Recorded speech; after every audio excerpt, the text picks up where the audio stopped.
Welcome to Huberman Lab Essentials, where we revisit past episodes for the most potent and actionable science-based tools for mental health, physical health, and performance. I'm Andrew Huberman, and I'm a professor of neurobiology and ophthalmology at Stanford School of Medicine. Today is episode 3 of the podcast, and it is office hours. Office hours, as many of you know, is where students come to the office of the professor, sit down and ask questions, requesting clarification about things that were confusing, or to simply go down the route of exploring a topic with more depth and detail. Somebody asked, what is the role of moonlight and fire? I'm presuming they mean fireplace or candle or things of that sort. In setting circadian rhythms, is it okay to view moonlight at night, or will that wake me up? Will a fire in my fireplace or using candlelight be too much light? Great question. Turns out that moonlight, candlelight, and even a fireplace, if you have one of these roaring fires going in the fireplace, do not reset your circadian clock at night and trick your brain into thinking that it's morning. Even though, if you've ever sat close to a fireplace or even a candle, that light seems very bright. And there are two reasons for that are very important. The first one is that these neurons in your eye that I discussed in the previous episode, these melanopsin ganglion cells, also called intrinsically photosensitive ganglion cells, those cells adjust their sensitivity across the day. And those cells respond best to the blue-yellow contrast present in the rising and setting sun, so-called low solar angle sun, also discussed in the previous episode. But those cells adjust their sensitivity such that they will not activate the triggers in the brain that convey daytime signals when they view moonlight, even a full moon, a really bright moon, or fire. Because we talked about just how crucial it is to avoid bright lights between the hours of about 10 p.m. and 4 a.m., except when you need to view things for sake of safety or work or so and so forth. I also received a lot of questions about red light. In principle, red light will not stimulate the melanopsin retinal neurons that wake up the brain and circadian clock and signal daytime. However, most of the red lights, in particular the red lights that come on these sheets of these products that people are supposed to view them in order to access a number of health effects, those are way too bright and would definitely wake up your body and brain. So if you're thinking about red light for sake of avoiding the negative effects of light later in the day and at night, then you want that red light to be very, very dim, certainly much dimmer than is on most of those commercial products. Now, do you need red lights? No, although red lights are rather convenient because you can see pretty well with them on, but if they're dim, they won't wake up the circadian clock. They won't have this dopamine disrupting thing that we talked about in the previous podcast. Okay, a huge number of people asked me about light through windows. Setting your circadian clock with sunlight coming through a window is going to take 50 to 100 times longer. You can download the free app Light Meter. You can have a bright day outside or some sunlight, hold up that app, take a picture. It'll tell you how many lux are in that environment. Now close the window.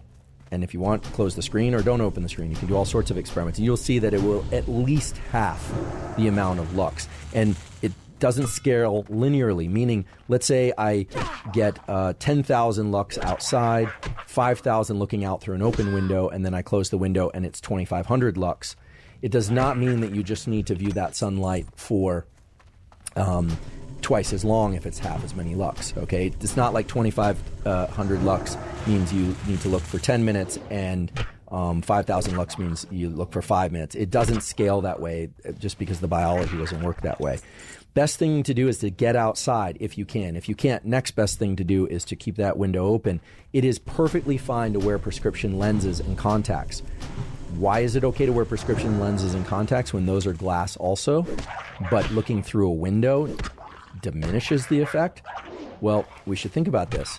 The lenses that you wear in front of your eyes by prescription or on your eyes are designed to focus the light onto your neural retina. So let's think about why I'm making some of these recommendations, because I think it can really empower you with the ability to change your behavior in terms of light viewing and other things, depending on time of year, depending on other lifestyle factors. The important point to understand is that early in the day, your central circadian clocks and all these mechanisms are looking for a lot of light. Okay, I want to talk about seasonal changes in all these things as they relate to mood and metabolism.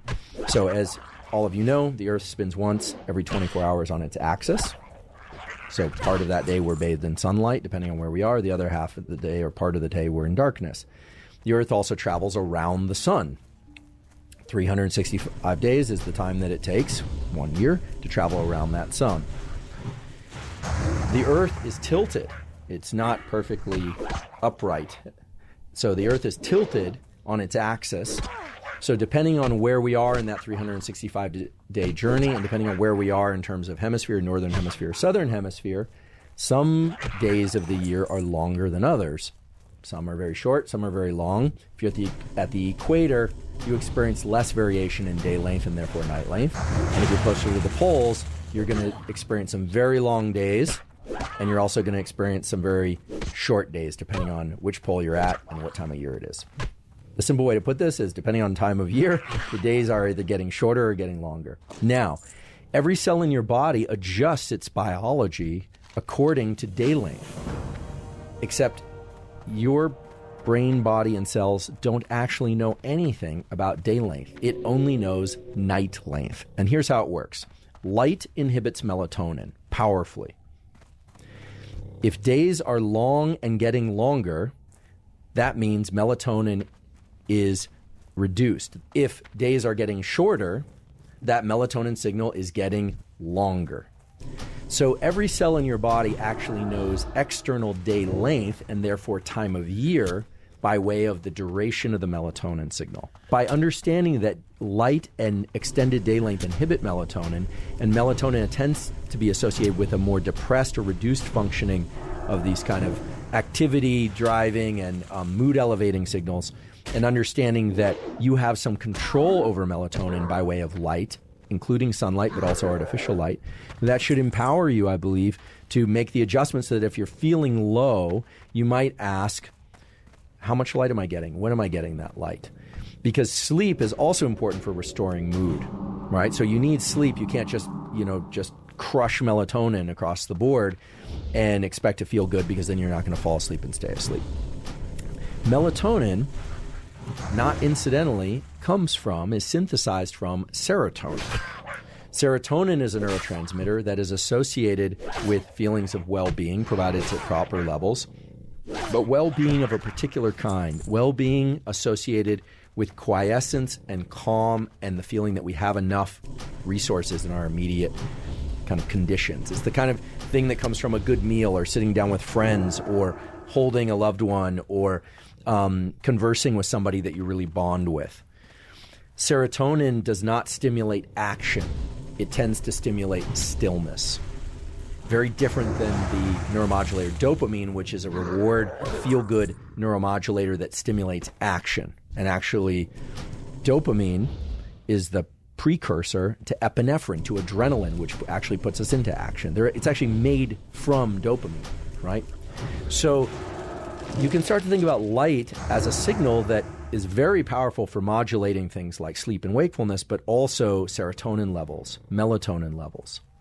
And I talked about this previously, but I'll mention once more that light in the middle of the night reduces dopamine levels to the point where it can start causing problems with learning and memory and mood. That's one powerful reason to avoid bright light in the middle of the night. Throughout this podcast and in previous episodes, I've been mentioning neuromodulators, things like serotonin and dopamine, which tend to bias certain brain circuits and things in our body to happen, and certain brain circuits and things in our body not to happen. One of the ones I've mentioned numerous times is epinephrine, which is a neuromodulator that tends to put us into action, make us want to move. In fact, when it's released in high amounts in our brain and body, it can lead to what we call stress, or the feeling of being stressed. Several people ask me, what's the difference between epinephrine and adrenaline? Adrenaline is secreted from the adrenal glands, which sit right above our kidneys. Epinephrine is the exact same molecule, except that it's released within the brain. Epinephrine and adrenaline are basically the same thing, and they tend to stimulate agitation and the desire to move. Got a lot of questions about exercise. What forms of exercise are best for sleeping well, when should I exercise, etc. There are basically two forms of exercise that we can talk about, although, of course, I realize there are many different forms of exercise. There's much more nuance to this. But we can talk about cardiovascular exercise, where the idea is to repeat a movement over and over and over continuously. So that'd be like running, biking, rowing, and cycling, this kind of thing. Or there's resistance exercise, where you're moving, lifting, presumably putting down also, things of progressively heavier and heavier weight that you couldn't do continuously for 30 minutes. Now, you will see some places aerobic exercise is best done in the morning and weight training is best done in the afternoon.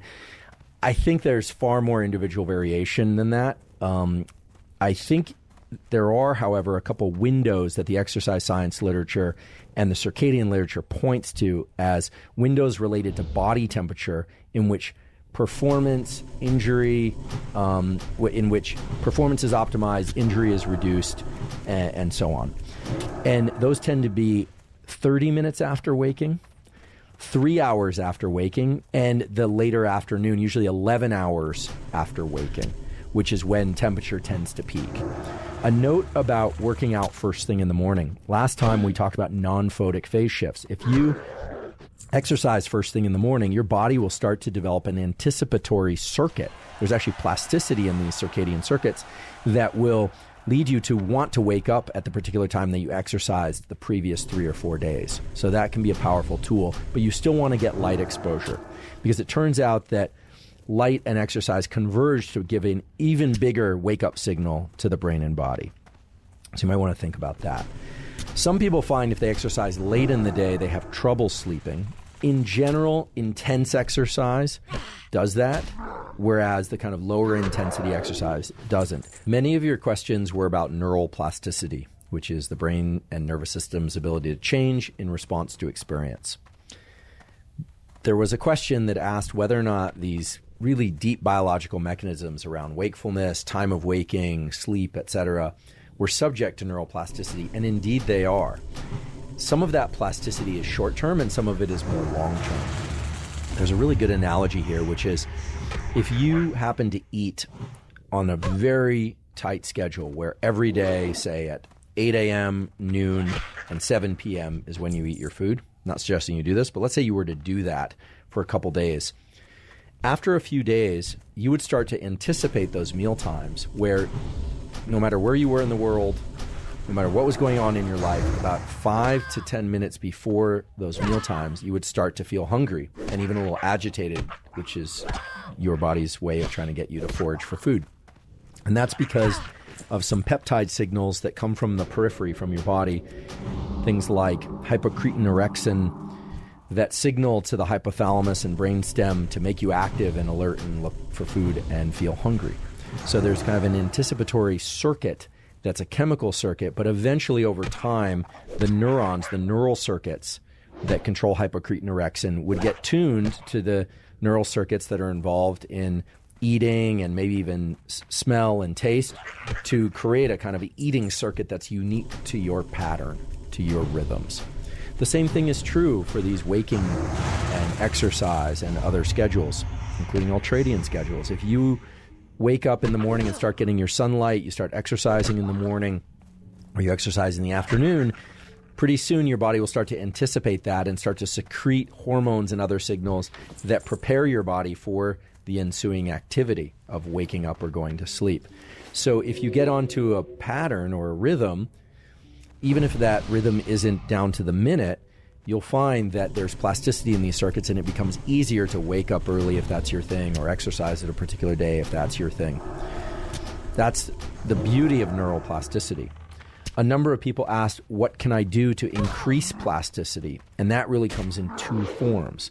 There's plasticity that we can access in sleep to improve rates of learning and depth of learning from the previous day or so.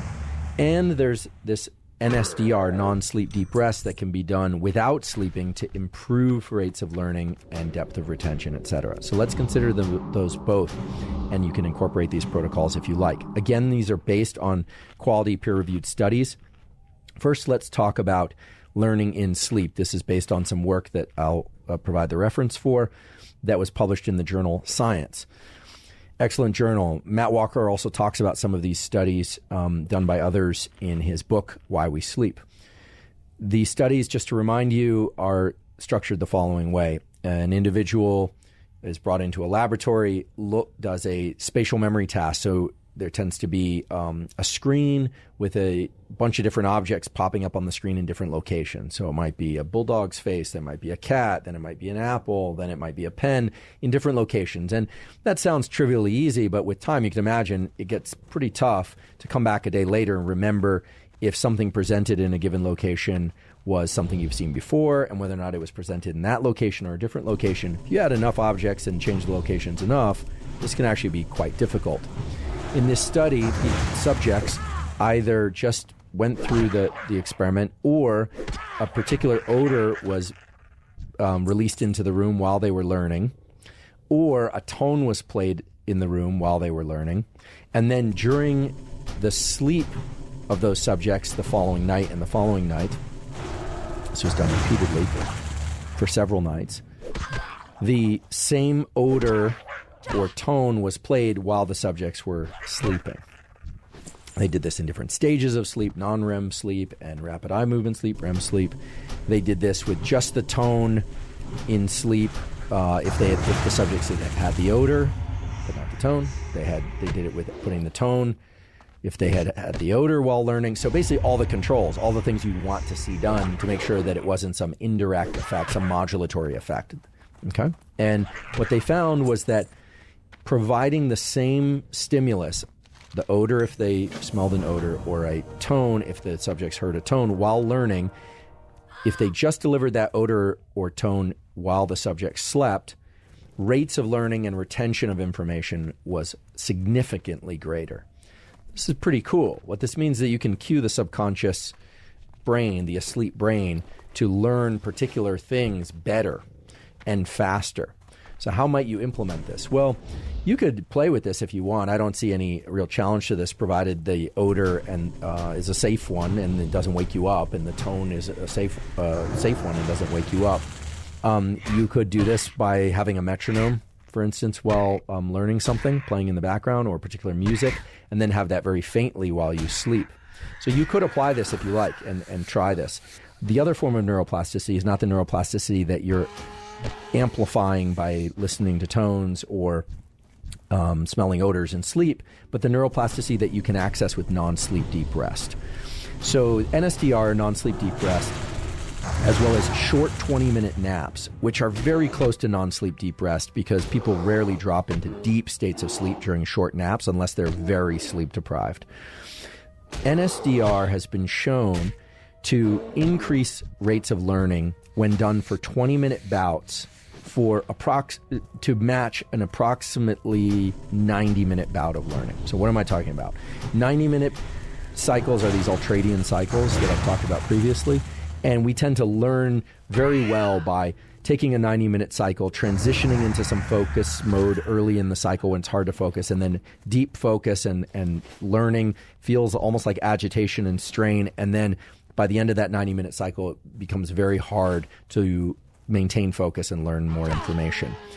There's a study published in Cell Reports last year, great journal, excellent paper, showing that 20-minute naps or light sleep of the sort of non-sleep deep rest taken immediately after or close to, it doesn't have to be immediately after you finish the last sentence of learning or whatever it is, or bar of music, but a couple minutes after, transitioning to a period of non-sleep deep rest where you're turning off the analysis of duration, path, and outcome has been shown to accelerate learning to a significant degree, both the amount of information and the retention of that information. So that's pretty cool because this is a cost-free, drug-free way of accelerating learning without having to get more sleep, but simply by introducing these 20-minute bouts.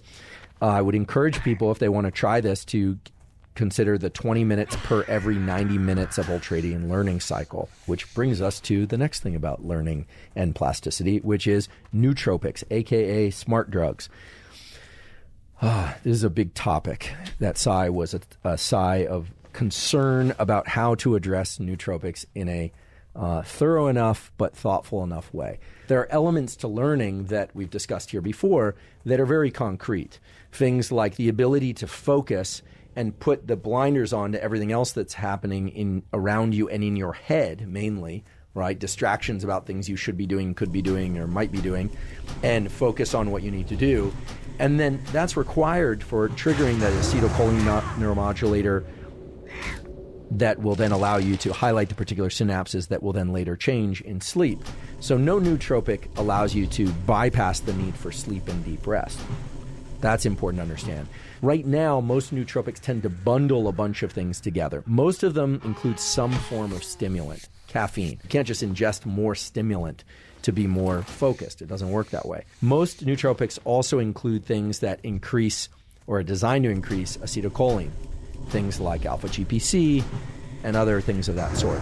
And indeed, there's some evidence that they can increase acetylcholine.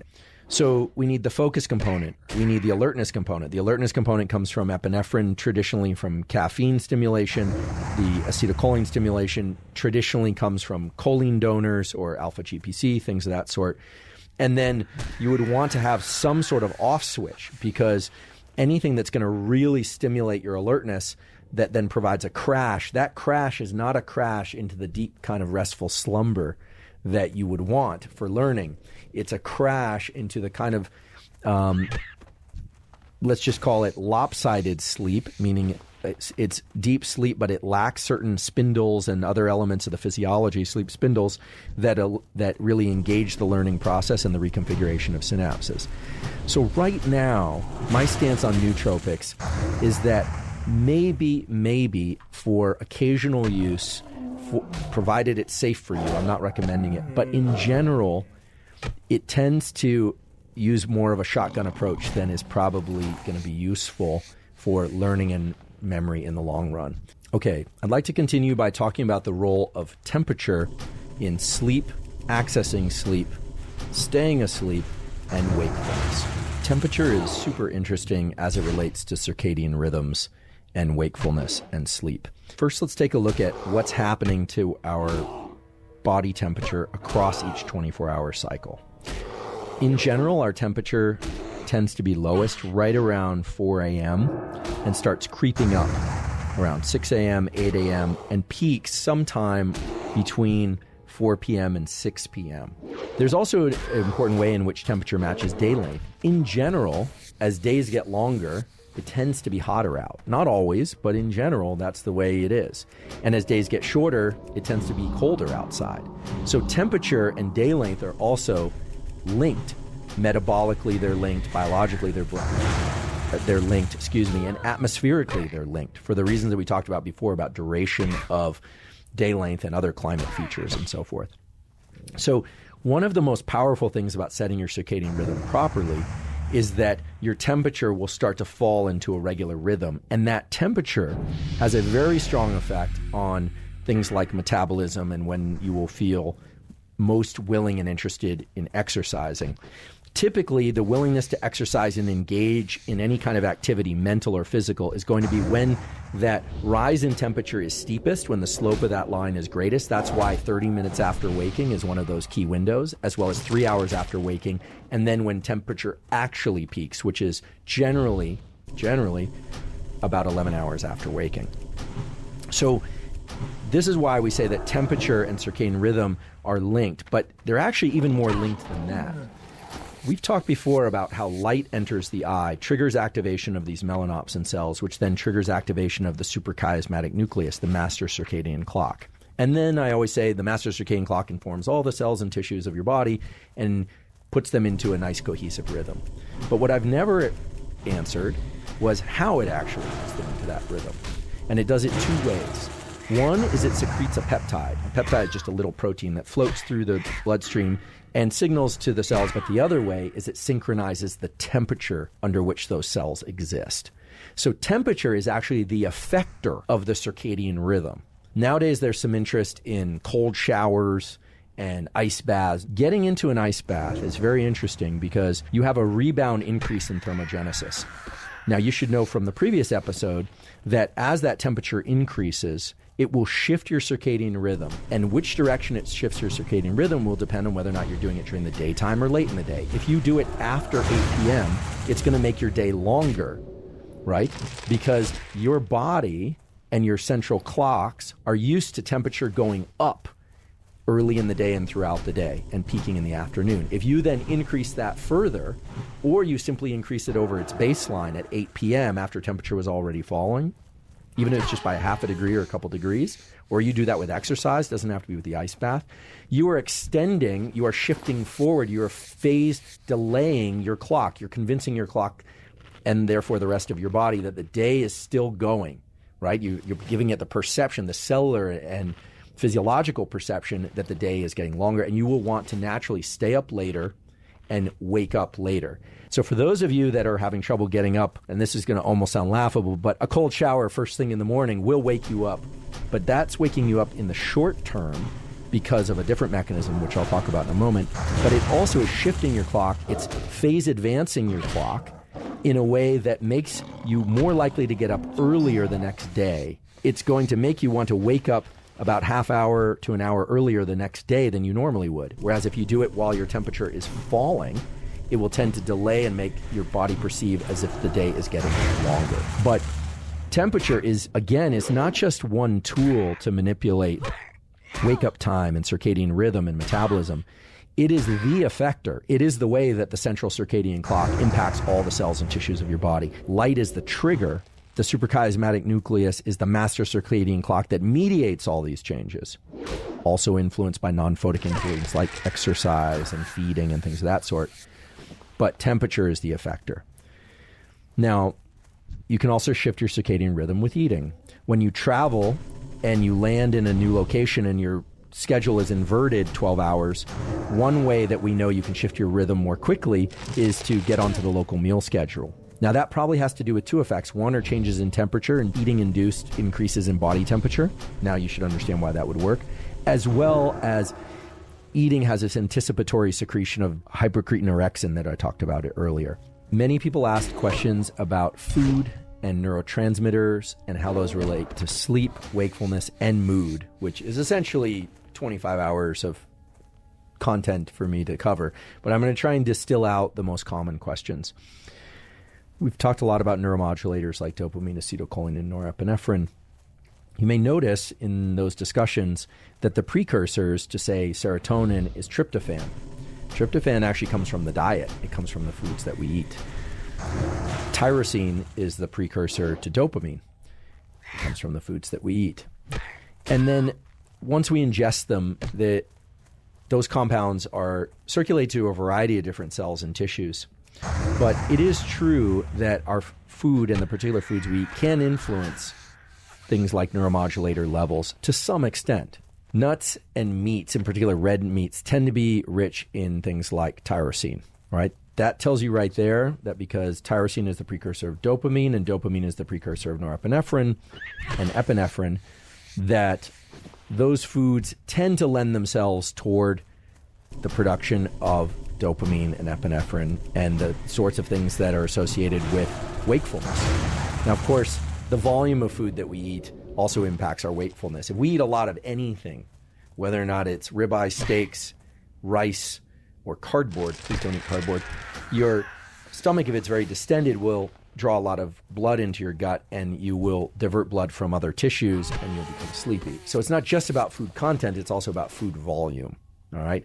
Fasting states generally are associated with more alertness, epinephrine, so forth. And fed states are generally associated with more quiescence and relaxation, serotonin, and the kind of things that lend themselves more towards sleep and less toward alertness. And fed states are generally associated with more quiescence and relaxation, serotonin, and the kind of things that lend themselves more towards sleep and less toward alertness. There are a couple effects of food that are independent, or I should say a couple effects of eating, because the food won't do it when it's sitting across the table, but of eating that are powerful for modulating circadian rhythm, wakefulness, etc. And that's because every time we eat, we get eating-induced thermogenesis regardless of what we eat. And now you know from the discussion about temperature that if you're eating early in the day, you're tending to shift your rhythm earlier so that you'll want to wake up earlier the next day. If you're eating very late in the day, even if you can fall asleep after that, there's a tendency for you to want to sleep later the next day. So as we finish up, I just want to offer you the opportunity to do an experiment. It might be interesting, just a suggestion, to write down for each day when you went outside to get sunlight and when you did that relative to waking. And then you might just take note of when you exercised, and you might note when you might have felt chilled or cold, if you do, or you might have felt particularly hot, or if you woke up in the middle of the night when you felt particularly hot. And then the last thing you might want to do is just write down if and when you did a non-sleep deep rest protocol, NSDR protocol, anything that you're using to deliberately teach your nervous system how to go from more alertness to more calmness in the waking state. By doing this, you can start to reveal some really interesting patterns. It's really about taking the patterns of behaviors of waking and light viewing and eating and exercise and superimposing that on what you're learning in this podcast and elsewhere, of course, and what you already know, and trying to see where certain problems or pain points might be arising. Maybe you start to find that using cold exposure early in the day is great for you, but using it late, if it's too late in the day, that's not great. Or if you're into the sauna, or it's even like some people, including myself, if I take a hot shower or sit in a hot tub or a sauna late at night, well, then I get a compensatory decrease in body temperature and I sleep great, provided I hydrate well enough, because that can be kind of a dehydrating thing to sit in hot conditions. But if I do the sauna early in the day, unless I exercise immediately afterward, then I tend to get the temperature drop, which makes sense because we can get in the sauna, you get vasodilation, you throw off a lot of heat, and then you generally get a compensatory drop in temperature. If you do that early in the day, that's right about the time that that temperature is trying to entrain the circadian clocks of your body. So I just encourage you to start becoming scientists of your own physiology, of your own brain and body, and seeing how the various tools that you may or may not be using are affecting your patterns of sleep, your patterns of attention and wakefulness. It's vitally important that if you do this, that you know that it's not about trying to get onto an extremely rigid schedule. It's really about trying to identify variables that are most powerful for you and that push you in the direction that you want to go, and changing the variables that are pushing your body and your mind in the directions that you don't want to go. Self-experimentation is something that should be done slowly, carefully. You don't want to be reckless about this. And this is where I would say manipulating one or two variables at a time is really going to be best, as opposed to changing a dozen things all at once, to really identify what it is that's most powerful for you. And above all, thank you for your interest in science.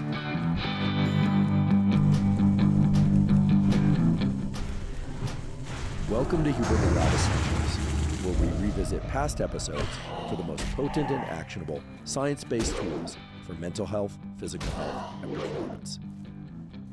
My name is Andrew Huberman, and I'm a professor of neurobiology and ophthalmology at Stanford School of Medicine.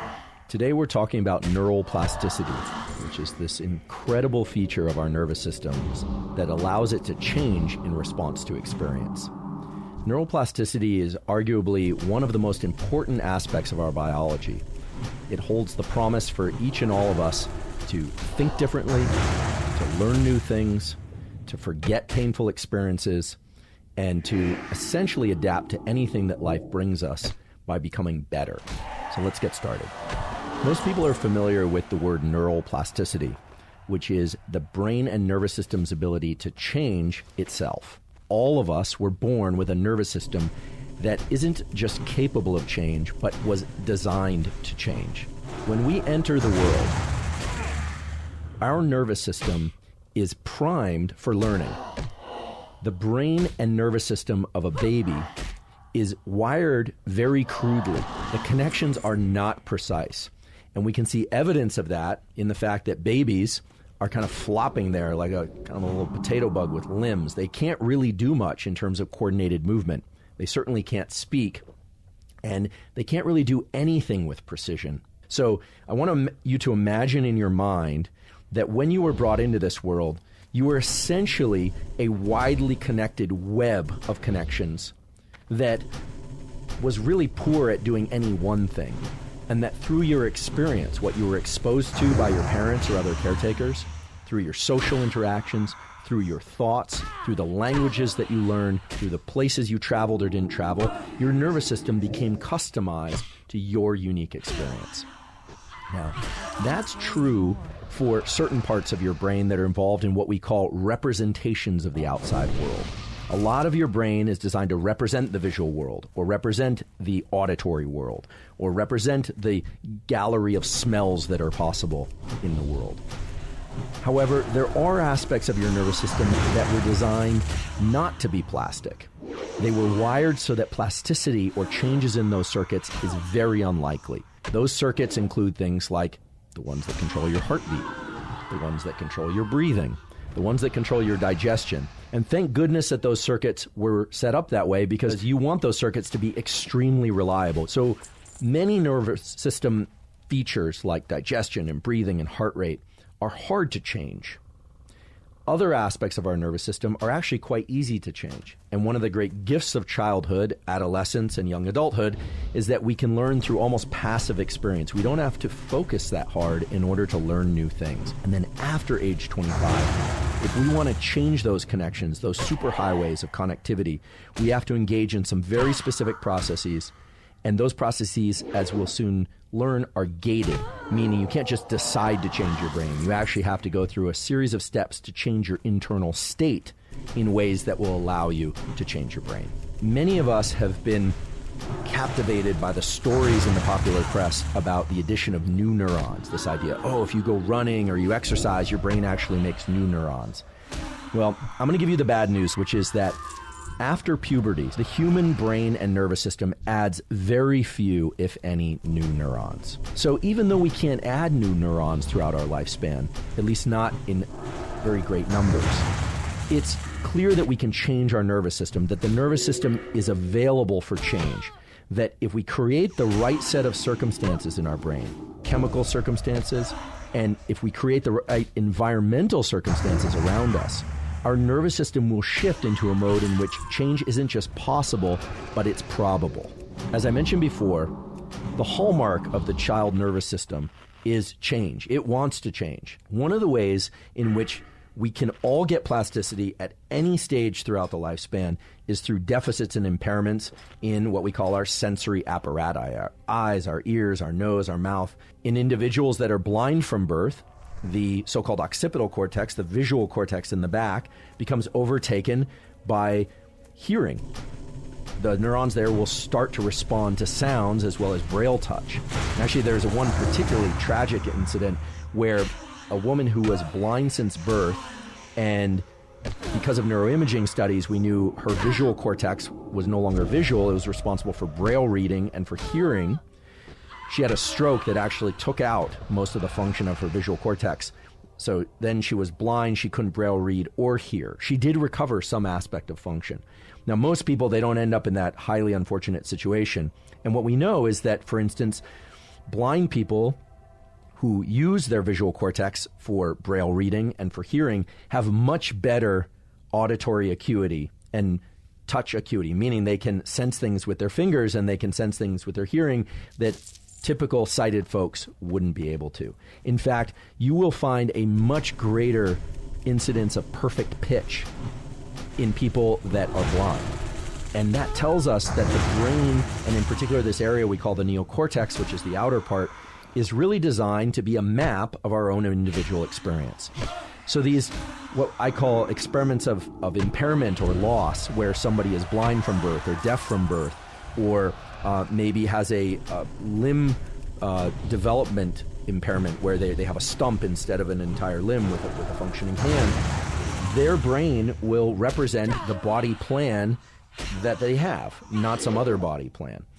But the beauty of the situation is that the real estate up in the skull, that neocortex, the essence of it is to be a customized map of experience. A few years ago, I was at a course, and a woman came up to me and she said, I wasn't teaching the course, I was in the course. And she said, I just have to tell you that every time you speak, it really stresses me out. And I said, well, I've heard that before. But do you want to be more specific? And she said, yeah, your tone of voice reminds me of somebody that I had a really terrible experience with. I said, well, okay, I can't change my voice, but I really appreciate that you acknowledge that, and it also will help explain why you seem to cringe every time I speak, which I hadn't noticed until then, but after that I did notice. She had a very immediate and kind of visceral response to my speech. But in any event, over the period of this 2-week course, she would come back every once in a while and say, you know what, I think just by telling you that your voice was really difficult for me to listen to, it's actually becoming more tolerable to me. And by the end, we actually became pretty good friends, and we're still in touch. And so what this says is that the recognition of something, whether or not that's an emotional thing or a desire to learn something else, is actually the first step in neuroplasticity. If I get up out of this chair and walk out of the door, I don't think about each step that I'm taking, and that's because I learned how to walk during development. But when we decide that we're going to shift some sort of behavior or some reaction or some new piece of information that we want to learn is something that we want to bring into our consciousness, that awareness is a remarkable thing because it cues the brain and the rest of the nervous system that when we engage in those reflexive actions going forward, that those reflexive actions are no longer fated to be reflexive. Now, if this sounds a little bit abstract, we're going to talk about protocols for how to do this. But the first step in neuroplasticity is recognizing that you want to change something. We have to know what it is exactly that we want to change. Or, if we don't know exactly what it is that we want to change, we at least have to know that we want to change something about some specific experience. Now, there are specific protocols that science tells us we have to follow if we want those changes to occur. What it is it's our forebrain, in particular our prefrontal cortex, signaling the rest of our nervous system that something that we're about to do, hear, feel, or experience is worth paying attention to. So we'll pause there, and then I'm going to move forward. One of the biggest lies in the universe that seems quite prominent right now is that every experience you have changes your brain. People love to say this. They love to say, your brain is going to be different after this lecture, or your brain is going to be different after today's class than it was 2 days ago. And that's absolutely not true. The nervous system doesn't just change because you experience something, unless you're a very young child. The nervous system changes when certain neurochemicals are released and allow whatever neurons are active in the period in which those chemicals are swimming around to strengthen or weaken the connections of those neurons. So when people tell you, at the end of today's lecture or at the end of something, your brain is going to be completely different, that's simply not true. If you're older than 25, your brain will not change unless there's a selective shift in your attention or a selective shift in your experience that tells the brain it's time to change. And those changes occur through strengthening and weakening of particular connections. But the important thing to understand is that if we want something to change, we really need to bring an immense amount of attention to whatever it is that we want to change. This is very much linked to the statement I made earlier about it all starts with an awareness. Now, why is that attention important? In the early 90s, a graduate student by the name of Greg Reckenzone was in the laboratory of a guy named Mike Merzenich at UCSF. And they set out to test this idea that if one wants to change their brain, they need to do it early in life because the adult brain simply isn't plastic. It's not available for these changes. And they did a series of absolutely beautiful experiments. By now, I think we can say proving that the adult brain can change provided certain conditions are met. Now, the experiments they did are tough. They were tough on the experimenter and they were tough on the subject. I'll just describe one. Let's say you were a subject in one of their experiments. You would come into the lab and you'd sit down at a table and they would record from or image your brain and look at the representation of your fingers, the digits as we call them. And there would be a spinning drum, literally like a stone drum in front of you, or metal drum that had little bumps. Some of the bumps were spaced close together, some of them were spaced far apart. And they would do these experiments where they would expect their subjects to press a lever whenever, for instance, the bumps got closer together or further apart. And these were very subtle differences. So in order to do this, you really have to pay attention to the distance between the bumps. And these were not Braille readers or anyone skilled in doing these kinds of experiments. What they found was that as people paid more and more attention to the distance between these bumps, and they would signal when there was a change by pressing a lever. As they did that, there was very rapid changes, plasticity, in the representation of the fingers. And it could go in either direction. You could get people very good at detecting the distance between bumps, that the distance was getting smaller or the distance was getting greater. So people could get very good at these tasks that are kind of hard to imagine how they would translate to the real world for a non-Braille reader. But what it told us is that these maps of touch were very much available for plasticity, and these were fully adult subjects. What it proved is that the adult brain is very plastic. And they did some beautiful control experiments that are important for everyone to understand, which is that sometimes they would bring people in and they would have them touch these bumps on this spinning drum, but they would have the person pay attention to an auditory cue. Every time a tone would go off or there was a shift in the pitch of that tone, they would have to signal that. So the subject thought they were doing something related to touch and hearing, and all that showed was that it wasn't just the mere action of touching these bumps. They had to pay attention to the bumps themselves. If they were placing their attention on the auditory cue, on the tone, well, then there was plasticity in the auditory portion of the brain, but not on the touch portion of the brain. And this really spits in the face of this thing that you hear so often, which is every experience that you have is going to change the way your brain works. Absolutely not. The experiences that you pay super careful attention to are what open up plasticity, and it opens up plasticity to that specific experience. So the question then is why? And Merzenich and his graduate students and postdocs went on to address this question of why, and it turns out the answer is a very straightforward neurochemical answer. And the first neurochemical is epinephrine, also adrenaline. We call it adrenaline when it's released from the adrenal glands above our kidneys. That's in the body. We call it epinephrine in the brain, but they are chemically identical substances. Epinephrine is released from a region in the brainstem called locus ceruleus. Epinephrine is released when we pay attention and when we are alert. But the most important thing for getting plasticity is that there be epinephrine, which equates to alertness, plus the release of this neuromodulator acetylcholine. Now, acetylcholine is released from two sites in the brain. One is also in the brainstem, and it's named different things in different animals, but in humans, the most rich site of acetylcholine neurons, or neurons that make acetylcholine, is the parabigeminal nucleus, or the parabrachial region. All you need to know is that you have an area in your brainstem, and that area sends wires, these axons, up into the area of the brain that filters sensory input. So we have this area of the brain called the thalamus, and it is getting bombarded with all sorts of sensory input all the time. But when I pay attention to something, I create a cone of attention. What we call signal to noise goes up. So those of you with an engineering background will be familiar with signal to noise. Those of you who do not have an engineering background, don't worry about it. All it means is that one particular shout in the crowd comes through. Acetylcholine acts as a spotlight.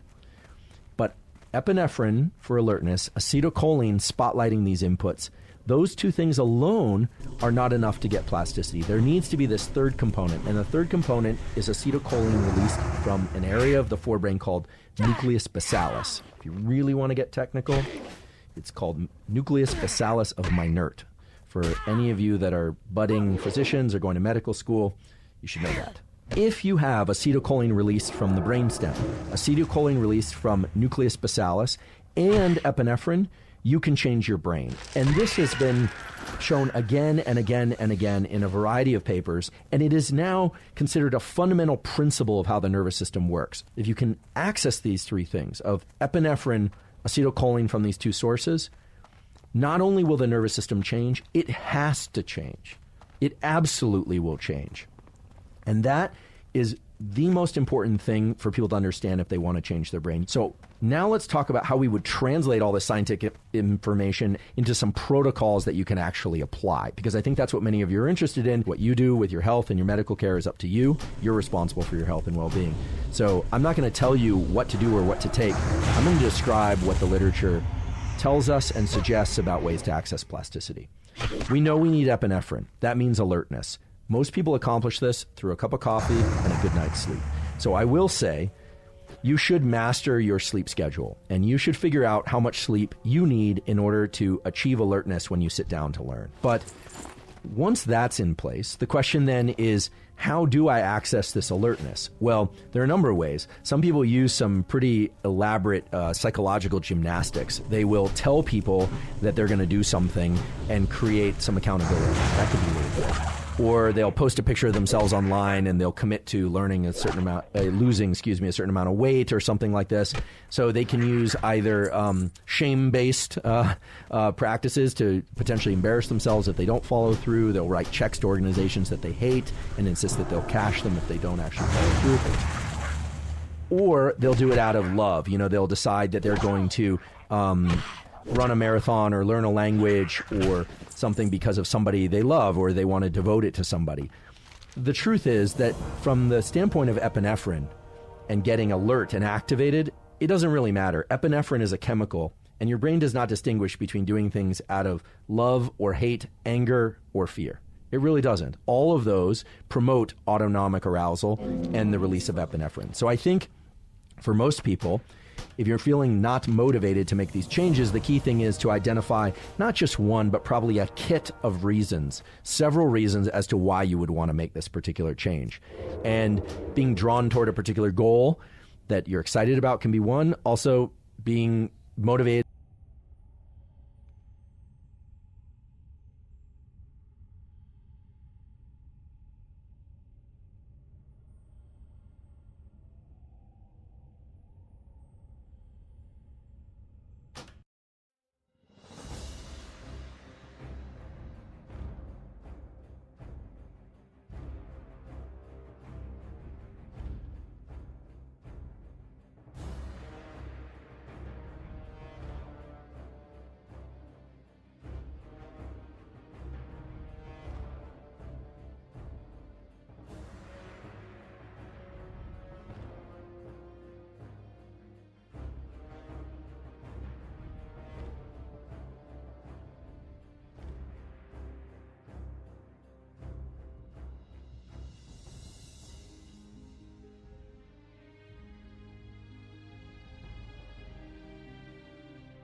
To not be completely afraid, ashamed, or humiliated for not following through on a goal is another. Come up with 2 or 3 things, fear-based perhaps, love-based perhaps, or perhaps several of those, in order to ensure alertness, energy, and attention for the task. And that brings us to the attention part. Now, it's one thing to have an electrode embedded into your brain and increase the amount of acetylcholine. It's another to exist in the real world outside the laboratory and have trouble focusing, having trouble bringing your attention to a particular location in space for a particular event. And there's a lot of discussion nowadays about smartphones and devices creating a sort of attention deficit, almost at a clinical level for many people, including adults. I think that's largely true. And what it means, however, is that we all are responsible for learning how to create depth of focus. There are some important neuroscience principles to get depth of focus. I want to briefly talk about the pharmacology first, because I always get asked about this. People say, what can I take to increase my levels of acetylcholine? Well, there are things you can take. Nicotine is called nicotine because acetylcholine binds to the nicotinic receptor. There are 2 kinds of acetylcholine receptors, muscarinic and nicotinic, but the nicotinic ones are involved in attention and alertness. I have colleagues. These are not my, kind of like bro science buddies. I have those friends too. This is a Nobel Prize winning colleague who chews Nicorette while he works. But when I asked him, why are you doing this? He said, well, it increases my alertness and focus. Now, I've tried chewing Nicorette. It makes me super jittery. I don't like it because I can't focus very well. It kind of takes me too far up the level of autonomic arousal. I've got friends that dip Nicorette all day. If you're going to go down that route, you want to be very careful how much you rely on those all the time, because the essence of plasticity is to create a window of attention and focus that's distinct from the rest of your day. So what are some ways that you can increase acetylcholine? How do you increase focus? The best way to get better at focusing is to use the mechanisms of focus that you were born with. And the key principle here is that mental focus follows visual focus. We are all familiar with the fact that our visual system can be unfocused, blurry, or jumping around, or we can be very laser focused on one location in space. What's interesting and vitally important to understanding how to access neuroplasticity is that you can use your visual focus and you can increase your visual focus as a way of increasing your mental focus abilities more broadly. So I'm going to explain how to do that. Plasticity starts with alertness. That alertness can come from a sense of love, a sense of joy, a sense of fear, doesn't matter. There are pharmacologic ways to access alertness too. The most common one is, of course, caffeine. Many people are now also using Adderall. Adderall will not increase focus, it increases alertness. It does not touch the acetylcholine system. The acetylcholine system and the focus that it brings is available, as I mentioned, through pharmacology, but also through these behavioral practices. And the behavioral practices that are anchored in visual focus are going to be the ones that are going to allow you to develop great depth and duration of focus. So let's think about visual focus for a second.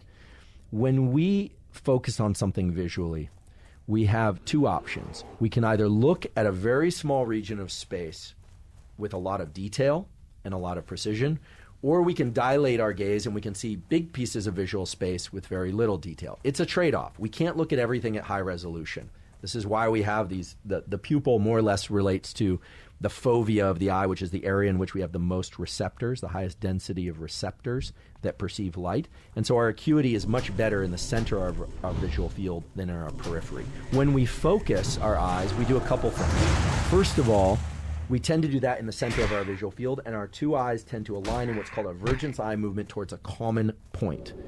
The other thing that happens is the lens of our eye moves so that our brain now no longer sees the entire visual world, but is seeing a small cone of visual imagery.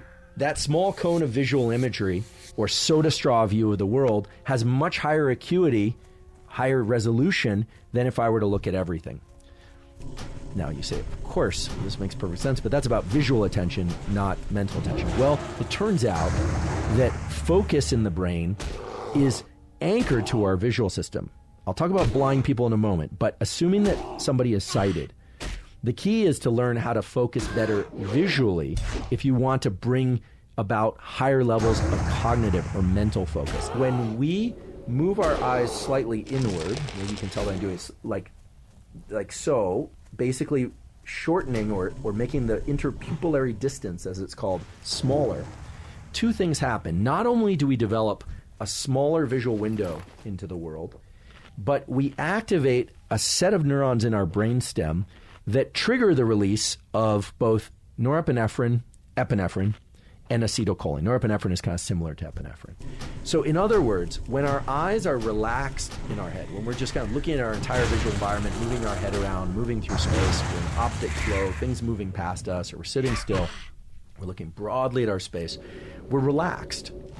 When our eyes move slightly inward toward a particular visual target, our visual world shrinks, our level of visual focus goes up, and we know that this relates to the release of acetylcholine and epinephrine at the relevant sites in the brain for plasticity. Now, what this means is that if you have a hard time focusing your mind for sake of reading or for listening, you need to practice, and you can practice, focusing your visual system. Now, this works best if you practice focusing your visual system at the precise distance from the work that you intend to do for sake of plasticity. So how would this look in the real world? Let's say I am trying to concentrate on something related to, I don't know, science. I'm reading a science paper and I'm having a hard time. It's not absorbing.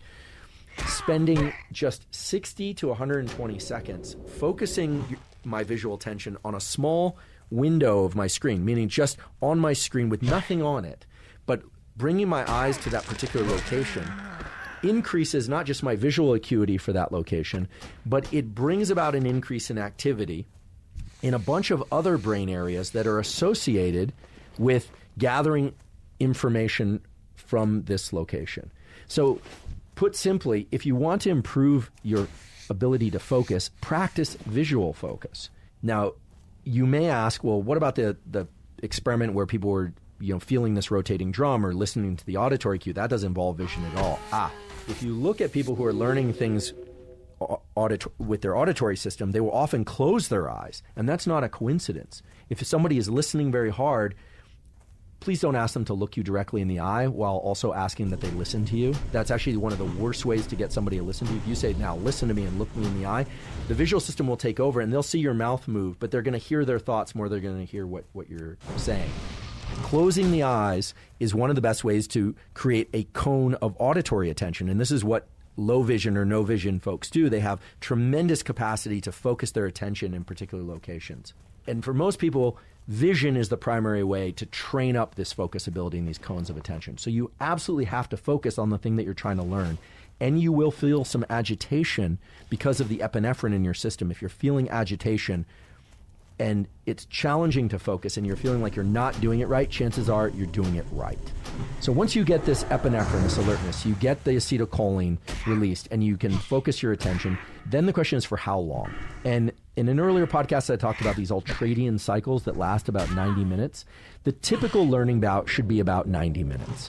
I think that learning bout will no doubt include 5 to 10 minutes of warm-up period. I think everyone should give themselves permission to not be fully focused in the early part of that bout, but that in the middle of that bout, for the middle hour or so, you should be able to maintain focus for about an hour or so. So that, for me, means eliminating distractions. That means turning off the Wi-Fi. I put my phone in the other room. I encourage you to try experiencing what it is to be completely immersed in an activity where you feel the agitation that your attention is drifting, but you continually bring it back. And that's an important point, which is that attention drifts, but we have to re-anchor it. We have to keep grabbing it back. And the way to do that, if you're sighted, is with your eyes. That as your attention drifts and you look away, you want to try and literally maintain visual focus on the thing that you're trying to learn. That's the trigger for plasticity. But the real secret is that neural plasticity doesn't occur during wakefulness. It occurs during sleep. We now know that if you focus very hard on something for about 90 minutes or so, maybe you even do several bouts of that per day, if you can do that. Some people can only do one focus bout of learning. That night and the following nights while you sleep, the neural circuits that were highlighted, if you will, with acetylcholine transmission will strengthen and other ones will be lost. which is wonderful because that's the essence of plasticity. And what it means is that when you eventually wake up a couple days or a week later, you will have acquired the knowledge forever, unless you go through some process to actively unlearn it.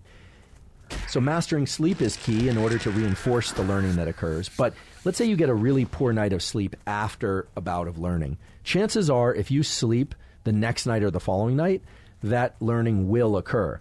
There's a stamp in the brain where this acetylcholine was released. It actually marks those synapses neurochemically and metabolically so that those synapses are more biased to change. Now, if you don't ever get that deep sleep, then you probably won't get those changes. There's also a way in which you can bypass the need for deep sleep, at least partially, by engaging in what I call non-sleep deep rest, these NSDR protocols. I just want to discuss the science of this. There was a paper that was published in Cell Reports last year that shows that if people did, it was a spatial memory task, actually a quite difficult one, where they had to remember the sequence of lights lighting up. And if there are just 2 or 3 lights in a particular sequence, it's easy, but as you get up to 15 or 16 lights and numbers in the sequence, it actually gets quite challenging.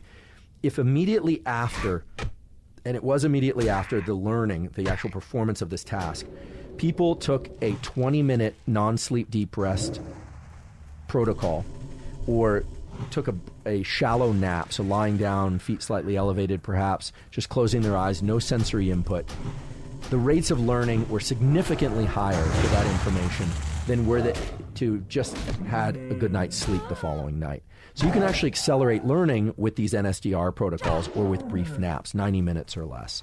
For many people, letting the mind drift where it's not organized in thought after a period of very deliberate focused effort is the best way to accelerate learning and depth of learning. I want to synthesize some of the information that we've covered up until now. Today I want to make sure that these key elements that form the backbone of neuroplasticity are really embedded in people's minds. First of all, plasticity occurs throughout the lifespan. If you want to learn as an adult, you have to be alert. It might seem so obvious, but I think a lot of people don't think about when in their 24-hour cycle they're most alert. Just ask yourself, when during the day do you typically tend to be most alert? That will afford you an advantage in learning specific things during that period of time. So don't give up that period of time for things that are meaningless, useless, or not aligned with your goals. That epinephrine released from your brainstem is going to occur more readily at particular phases of your 24-hour cycle than others, during the waking phase, of course. You should know when those are. Increasing acetylcholine can be accomplished pharmacologically through nicotine.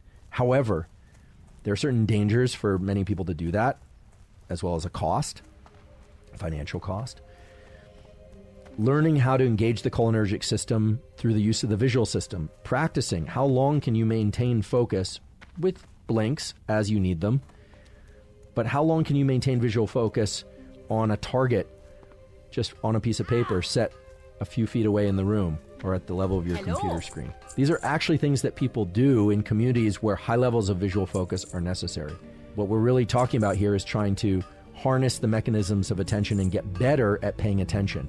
You may want to do that with your auditory system, not with your visual system, either because you're low vision or no vision, or because you're trying to learn something that relates more to sounds. You should also ask yourself whether or not you're trying to focus too much for too long during the day. I know some very high-performing individuals, very high-performing in a variety of contexts, and none of them are focused all day long. Many of them take walks down the hallway, sometimes mumbling to themselves or not paying attention to anything else. They go for bike rides, they take walks. They are not trying to engage their mind at maximum focus all the time. Very few people do that, because we learn best in these 90-minute bouts inside of one of these ultradian cycles. And I should repeat again that within that 90-minute cycle, you should not expect yourself to focus for the entire period of one 90-minute cycle. The beginning and end are going to be a little bit flickering in and out of focus. How do you know when one of these 90-minute cycles is starting? Well, typically when you wake up is the beginning of the first 90-minute cycle, but it's not down to the minute. You'll be able to tap into your sense of these 90-minute cycles as you start to engage in these learning practices, should you choose. And then, of course, getting some non-sleep deep rest or just deliberate disengagement, such as walking or running or just sitting eyes closed or eyes open, kind of mindlessly, it might seem, in a chair, just letting your thoughts move around after a learning bout will accelerate the rate of plasticity. And then, of course, deep sleep. Many of you have very graciously asked how you can help support the Huberman Lab podcast. Best way to do that is to subscribe on YouTube. You might want to also hit the notification button so that you don't miss any upcoming episodes. Leave a comment. As well, if you go to Apple, you can give us a 5-star rating, and there's a place there where also you can leave a comment. And if you prefer to listen on Spotify, subscribe and download on Spotify. In addition, it's always helpful if you recommend the podcast to your friends and family and others who you think might benefit from the information. And as well, please check out our sponsors. That's a great way to help us. Thanks so much for your time and attention. And as always, thank you for your interest in science.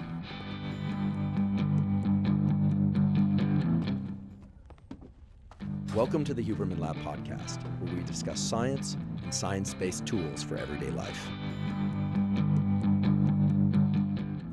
I'm Andrew Huberman, and I'm a professor of neurobiology and ophthalmology at Stanford School of Medicine. Today, we are going to talk all about dopamine and what drives you to do the things that you do. We're going to talk about motivation and desire and craving, but also how dopamine relates to satisfaction and our feelings of well-being. And of course, any discussion about dopamine has to include a discussion about the potential for dopamine-induced addiction. Indeed, dopamine lies at the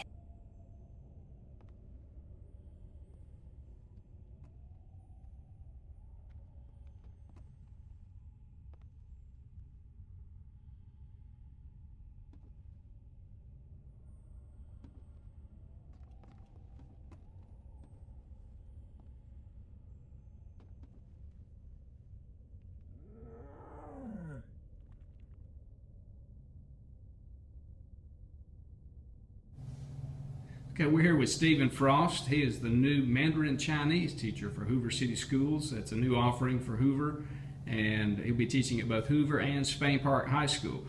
Today he's going to show us a little bit of basic Chinese and give us a little primer. So Stephen, take it away. Okay, so what we're going to do right now is a very quick introduction to Mandarin.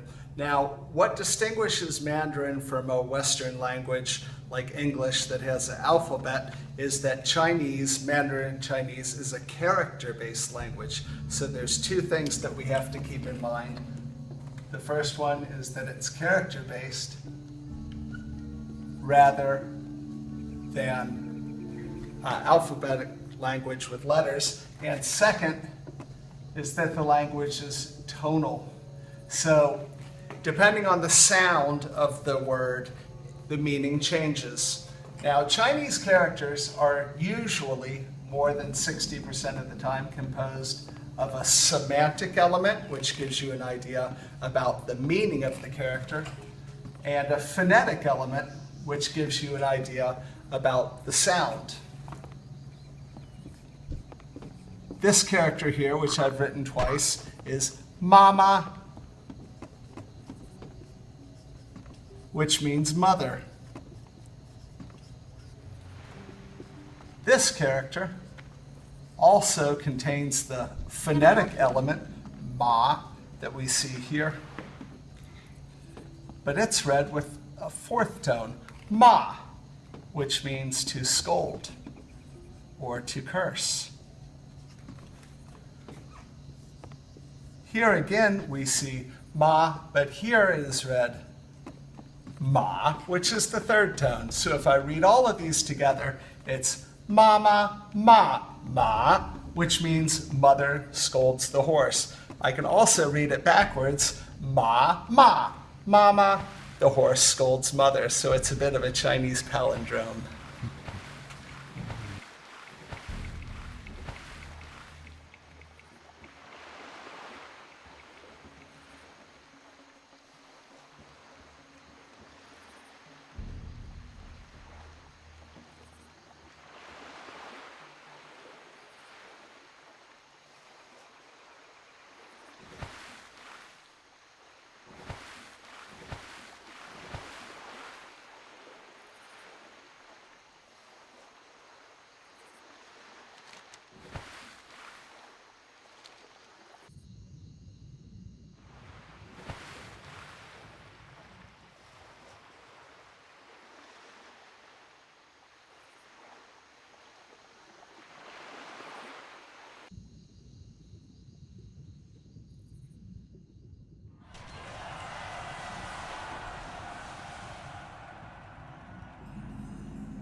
要睁眼睛乱说好吗？ The battle begins.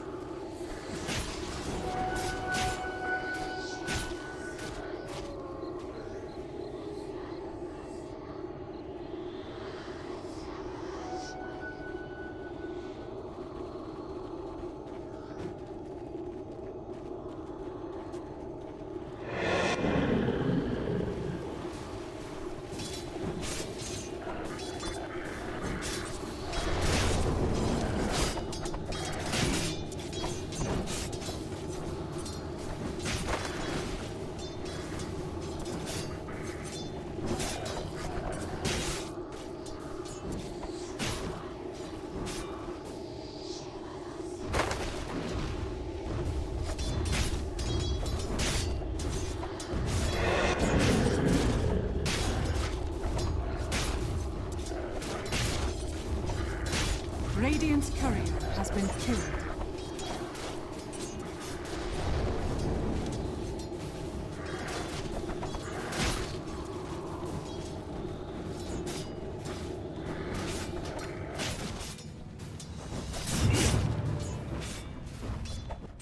Snatched from your grasp. "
哪里菜了呀？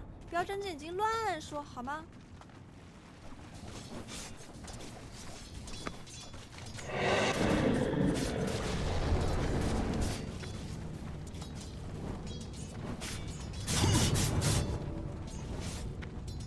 Well met. 我哪里菜了呀？不要睁着眼睛乱说好吗？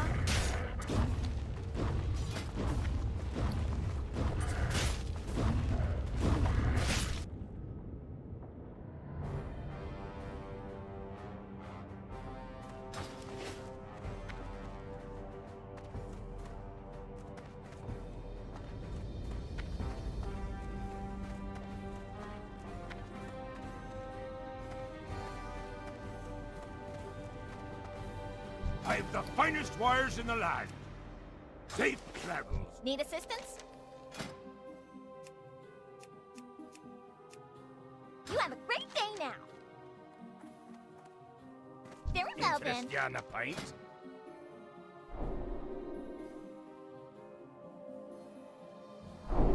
Watch your back.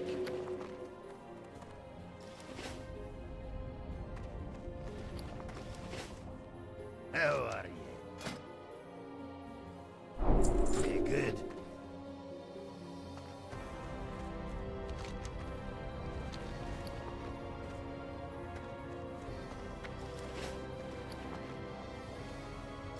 What's on your mind?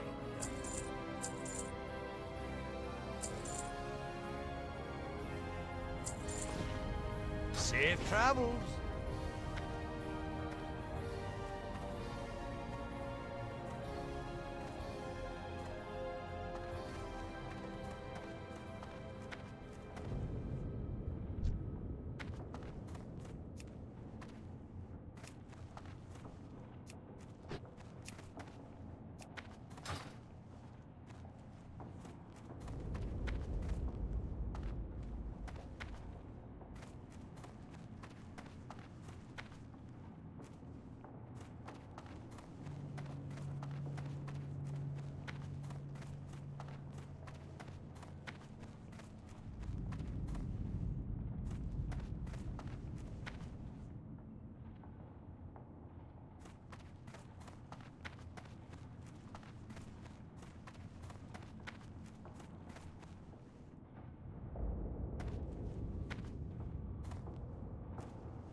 Never refuse gold, get it?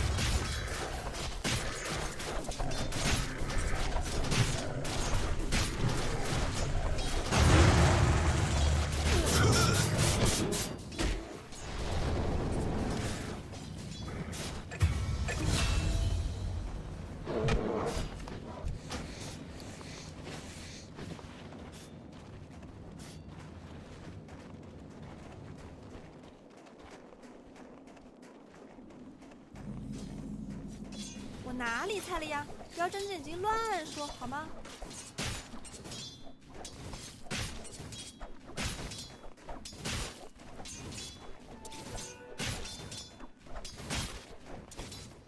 Denied.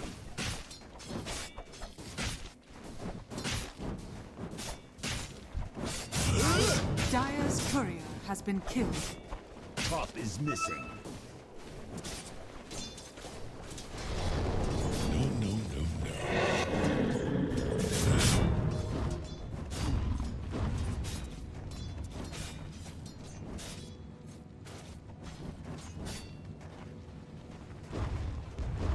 我哪里猜了呀？不要睁着眼睛乱说，好吗？ Double kill.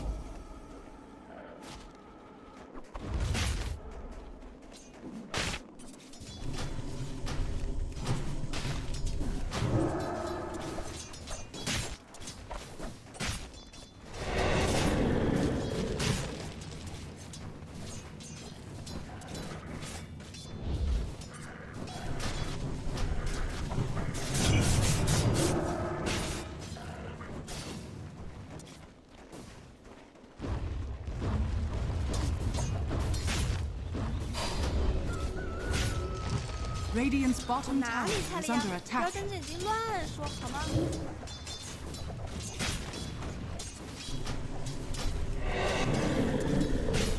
Radiant's bottom tower is under attack.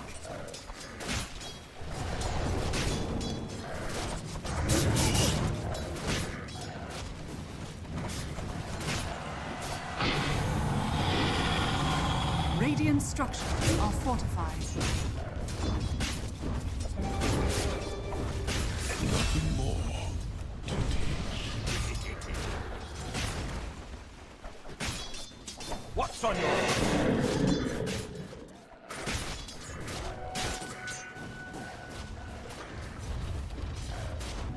Regenerate. Radiant's courier has been killed.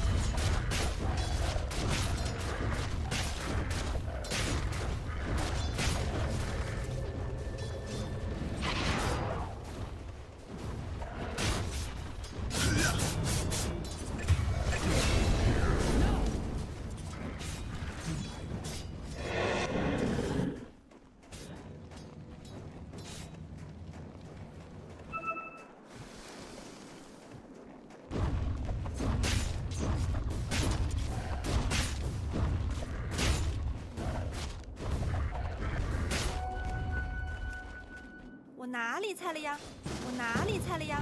不要睁着眼睛乱说，好吗？ You have been denied.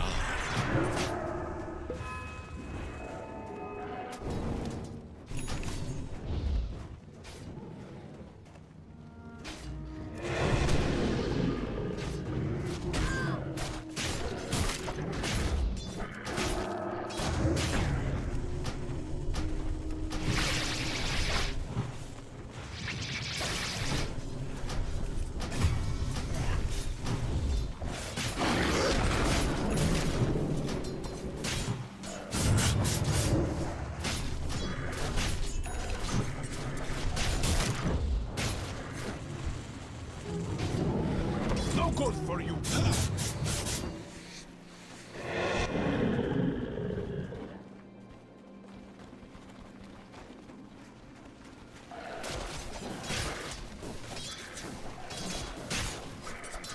我哪里猜了呀？不要睁着眼睛，我哪里猜了呀？不要睁着眼睛乱说，好吗？ Dire's middle tower is under attack. How are you?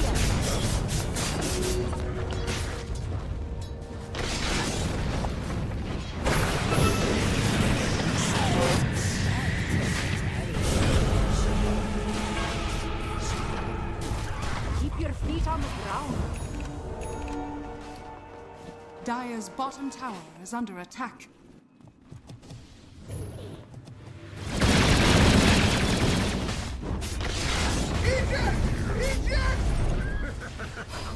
Dire's structures are fortified.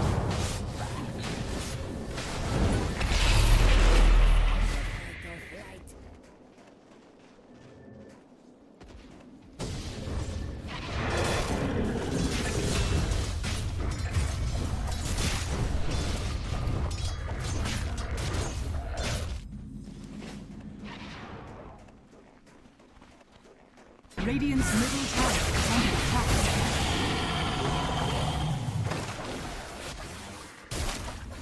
What can I do?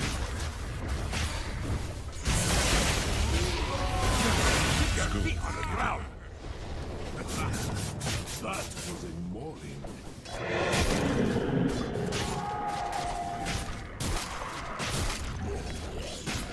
Feel no pain.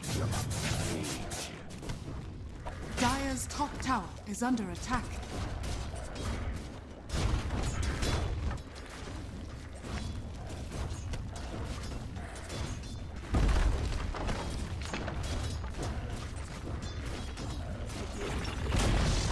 Dire's top tower has fallen.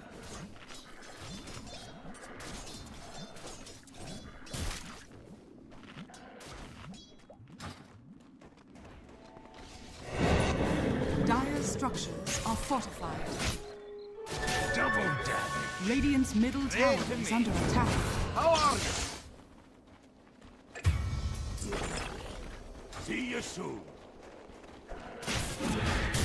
What can I do for you? Radiant's middle tower is under attack.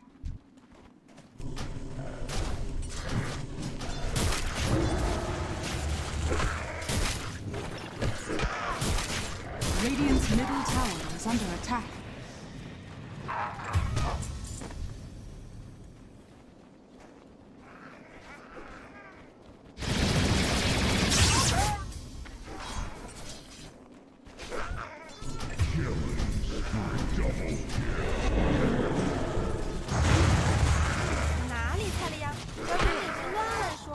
Radiant's bottom tower is under attack. Dire's middle tower is under attack. Dire's middle tower has fallen. Radiant's bottom tower is under attack.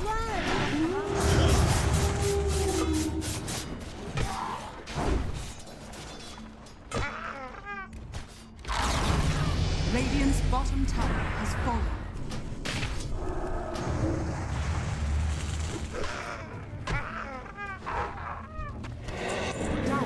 Scanning.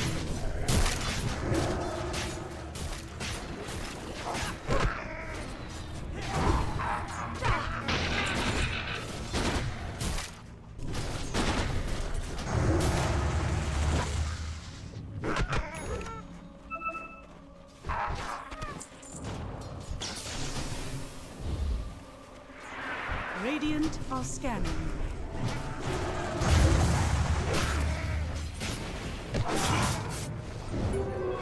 Deceptive rune of invisibility.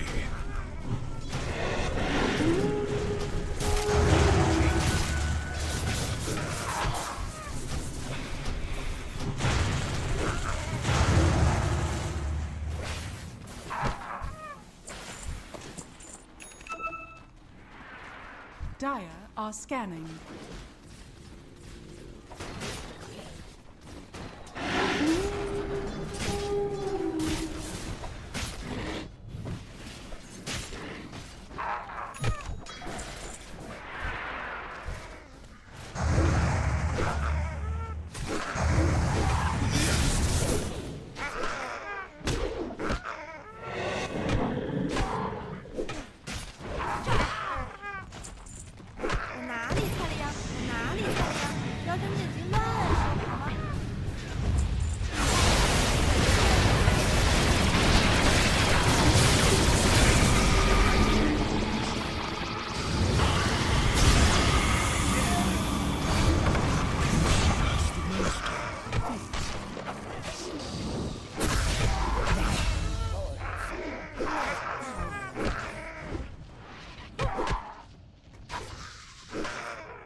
are scanning.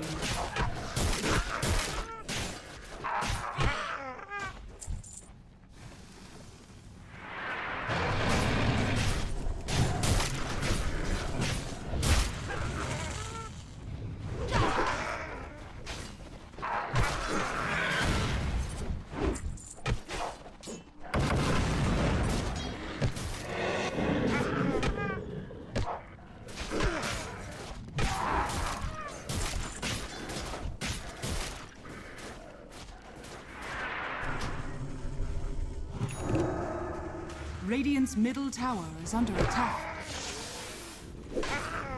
Radiant structures are fortified.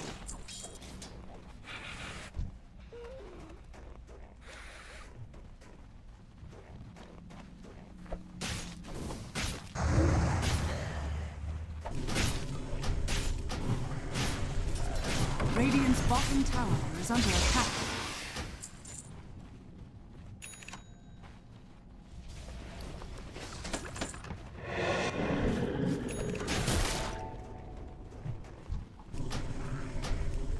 Flames will spread thrice.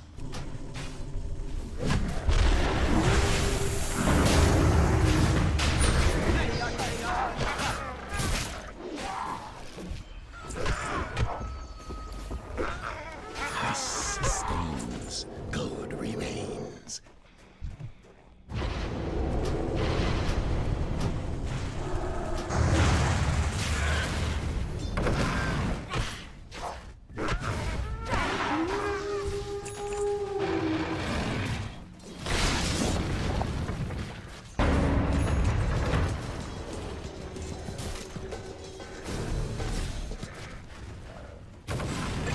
Transfigures once again on the shine.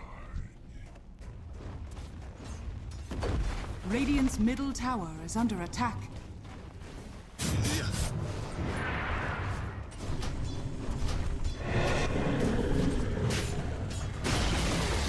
Radiant's middle tower has fallen.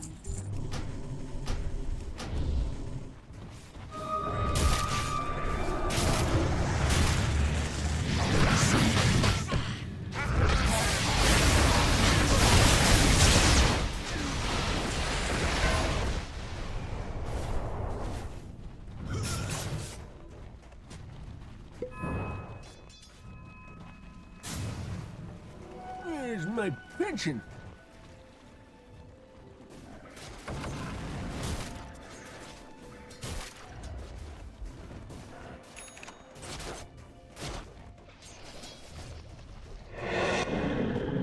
Dire's middle tower is under attack. Gold for me. Dire's top tower is under attack.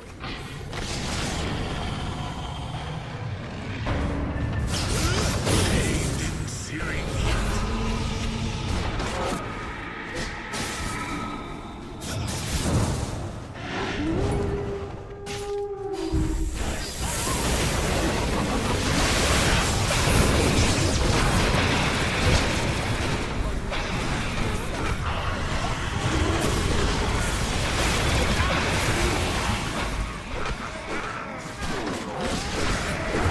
Dire's turret 哪 has 里 been 踩了？ killed. 腰针剑姬，我哪里踩了呀？腰针剑姬乱说好吗？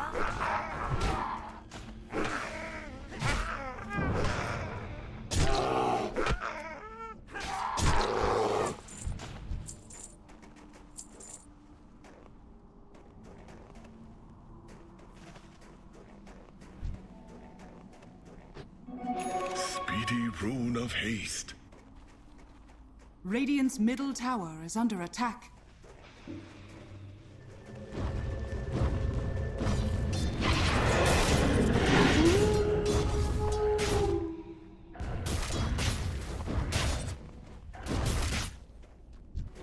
Money changes hands.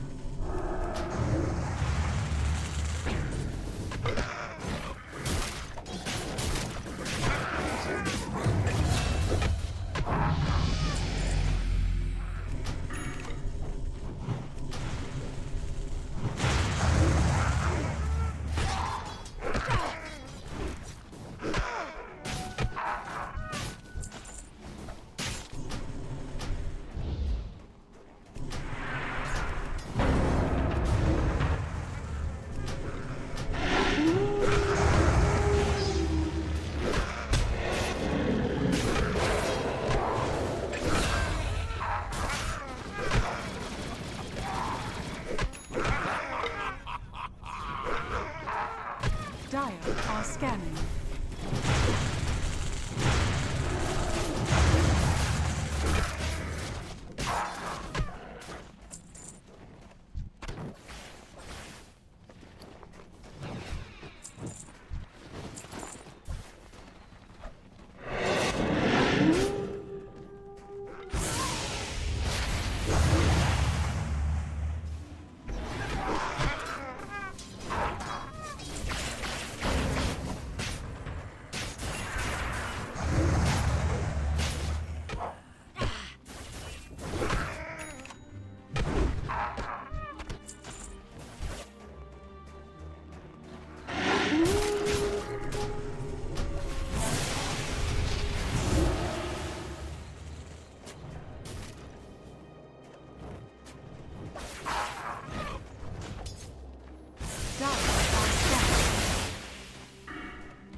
Radiant are scanning.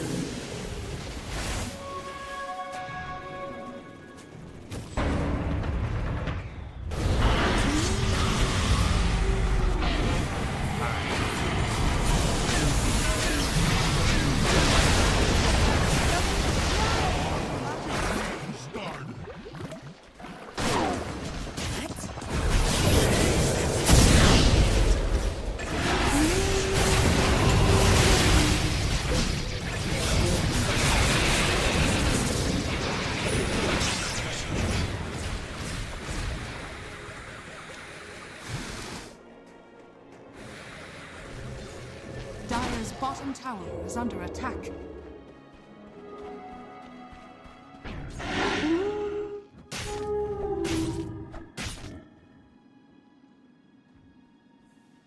We'll take that.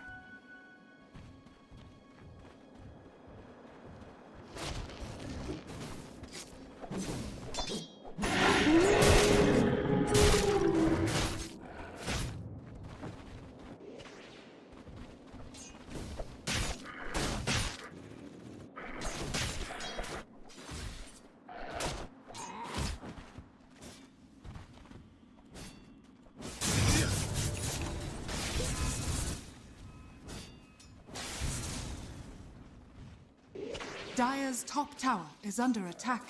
This will be useful.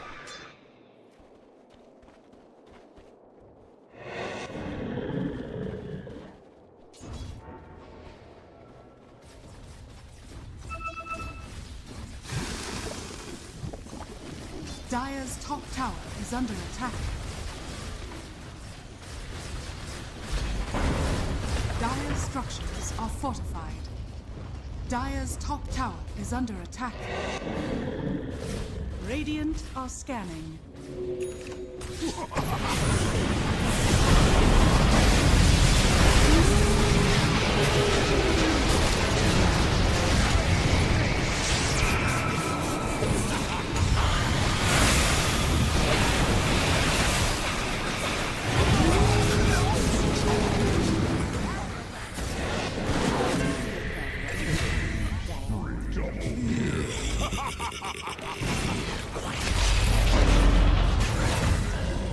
Triple kill!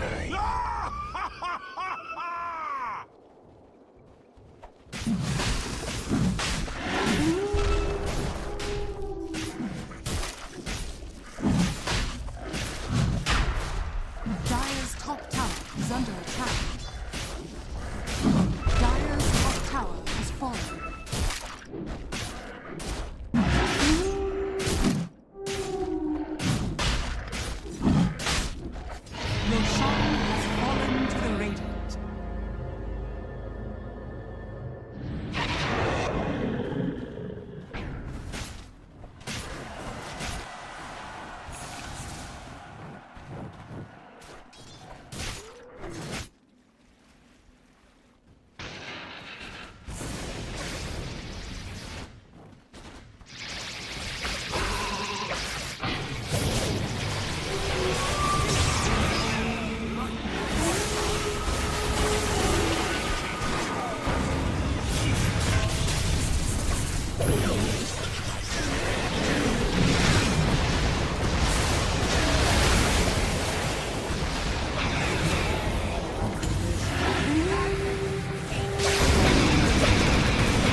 哪里猜了呀？不要睁着眼睛乱说好吗？我哪里猜了呀？不要睁着眼睛乱说好吗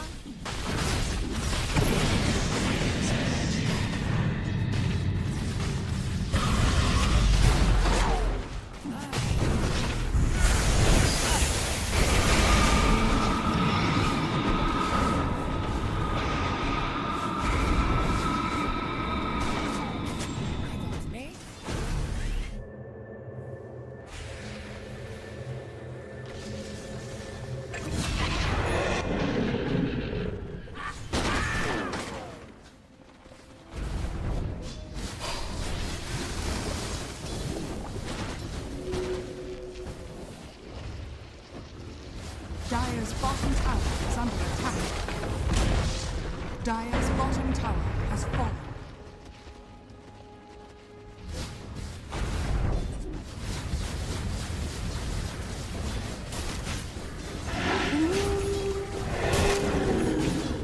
Dire's bottom tower is under attack.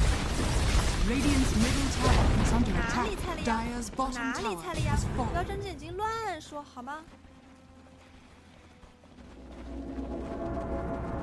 Radiant's middle tower is under attack. Dire's bottom tower is under attack. Bounty.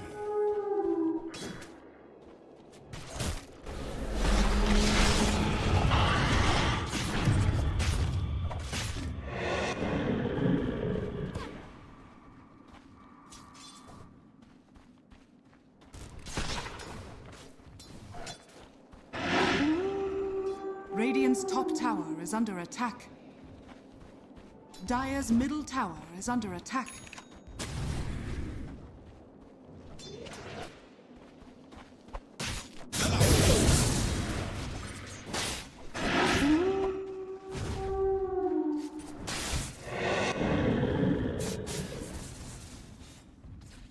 Dire are scanning.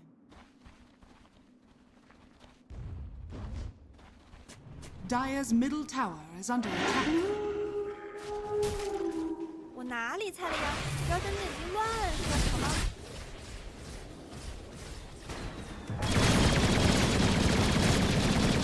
我哪里猜了呀？不要睁着眼睛乱说好吗？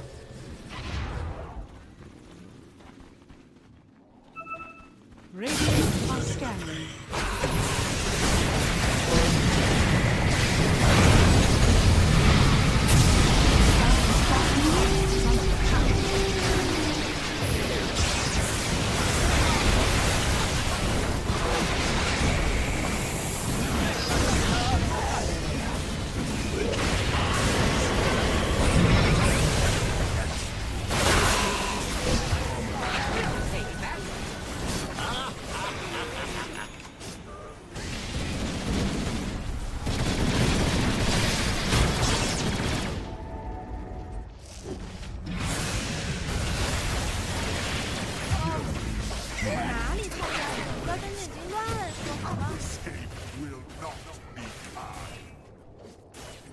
我哪里猜了呀？不要睁着眼睛乱说好吗？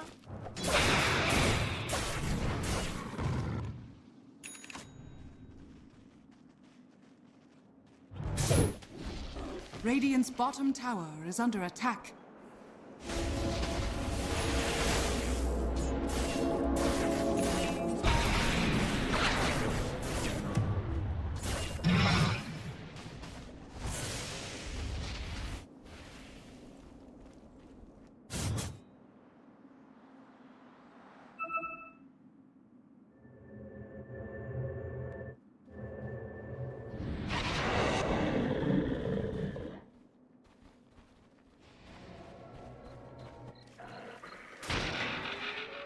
Bounty is here.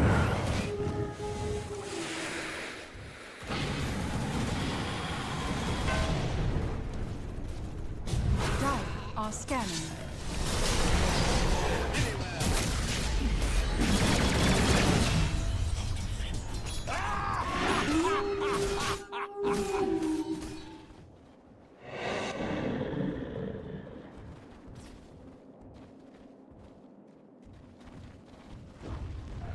Dire's middle tower is under attack.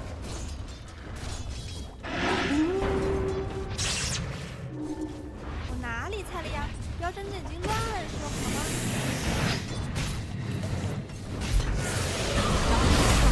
Are 我哪 fortified. 里猜了呀？不要睁着眼睛乱说好吗？ Dire's middle tower is under attack.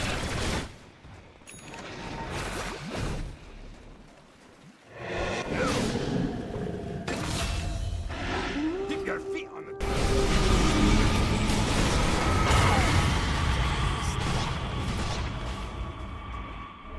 What can I do for you?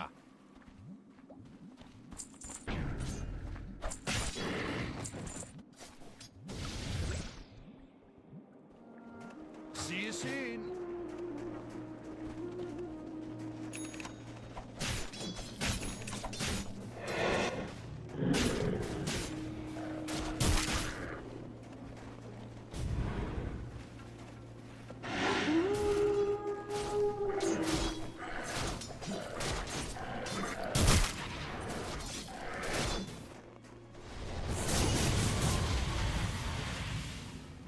“我哪里猜了呀？不要睁着眼睛乱说好吗？”你这么菜，你的队友会生气吧，真是。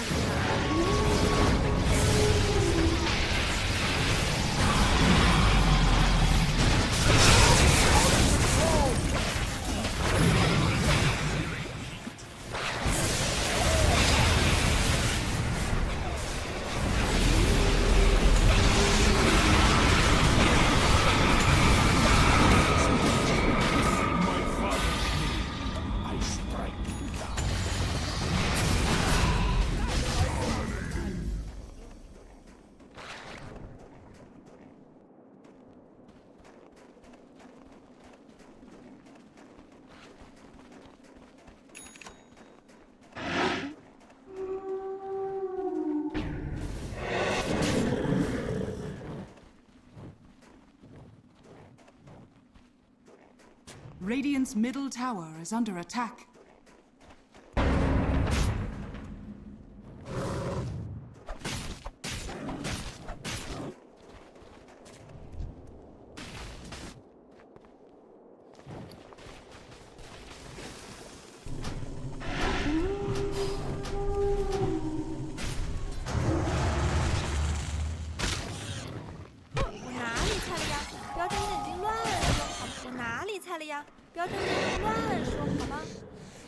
Dire's top tower is under attack.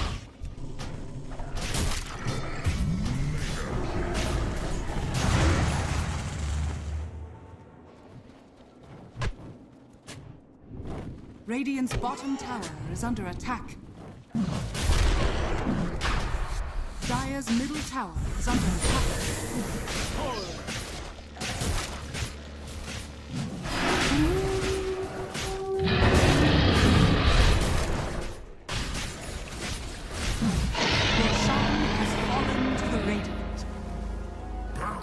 Immortality!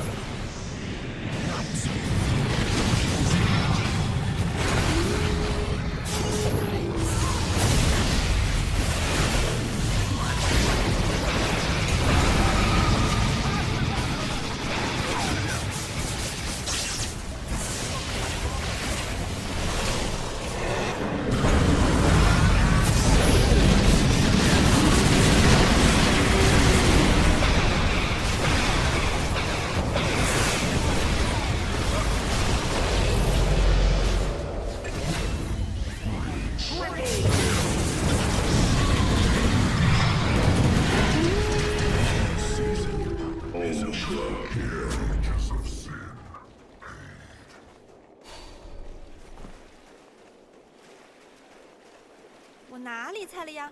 我哪里猜了呀？不要睁着眼睛乱说好吗？”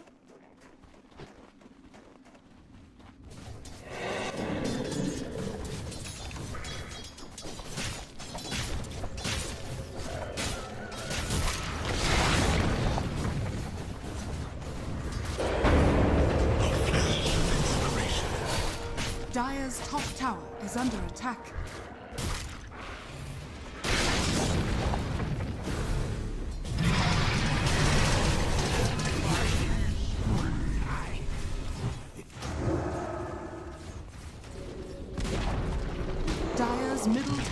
has fallen. Dire's middle tower is under attack. Dire's middle tower has fallen. Dire's middle barracks are under attack.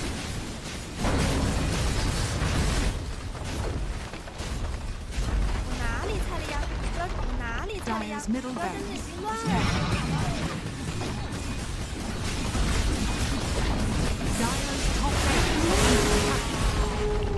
Dire's top barracks has fallen. Dire's top barracks has fallen.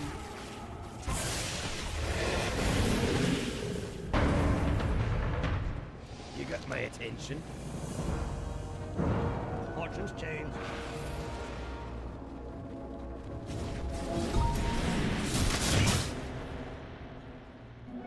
Run, buddy! Run! Off with you.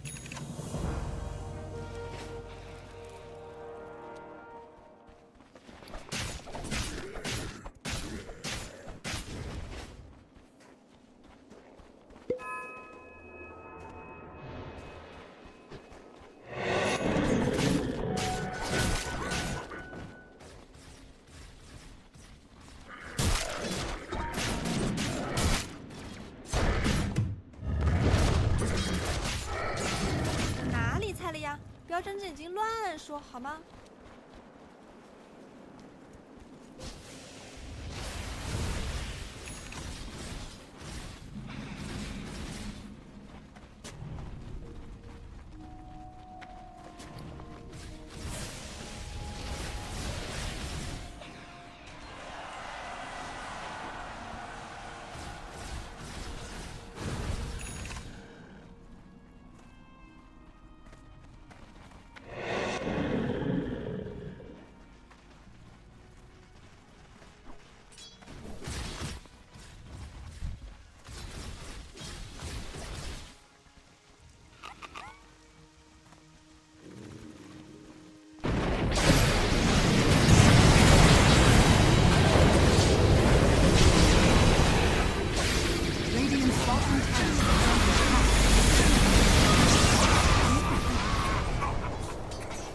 哪里菜了呀？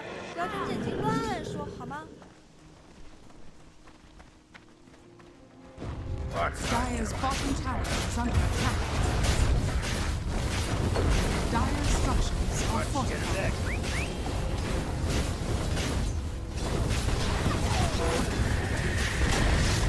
Dire's bottom tower is fallen. Dire's bottom tower is fallen. The Ravens now have victory.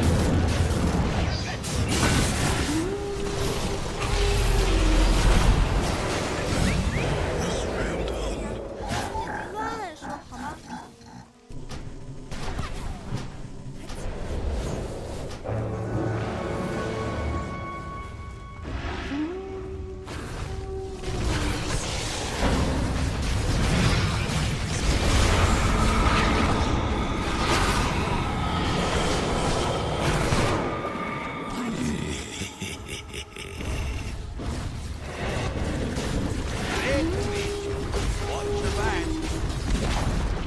Dire's middle tower has fallen. Dire's middle tower is under attack. Dire's middle tower has fallen. Dire's ancient is under attack.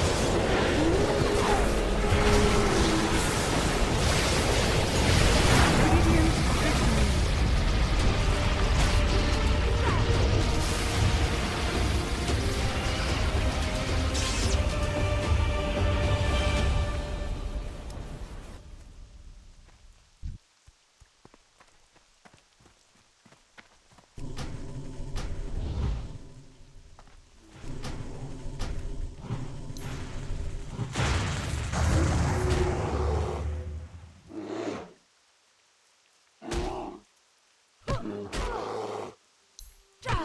I think I mess with the wrong demons inside my head, 'cause it just seems all they wanna get is revenge.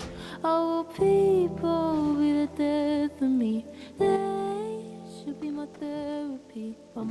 mother told me life would be fun. I'm in the deep end, it's dark and it's scary in here. Treading water, it's hard when you're chained to the pier. That's my mother, she loves me. It feels how it feels. I promise you one day this will all disappear.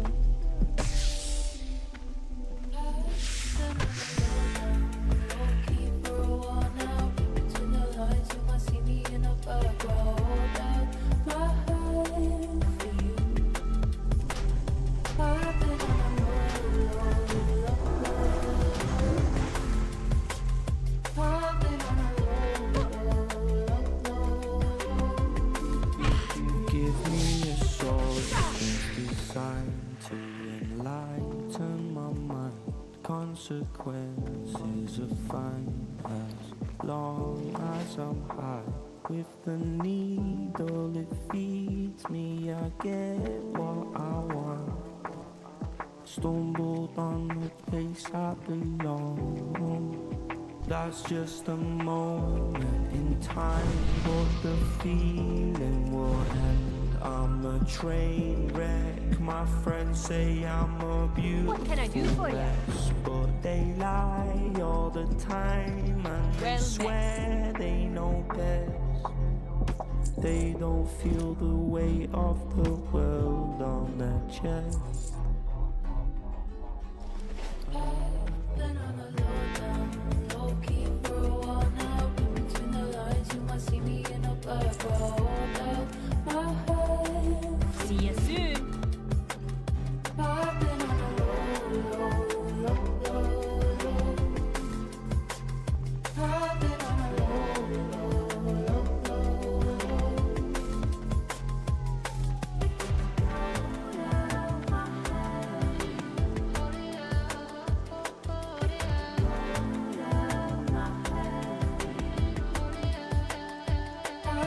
What's on your mind?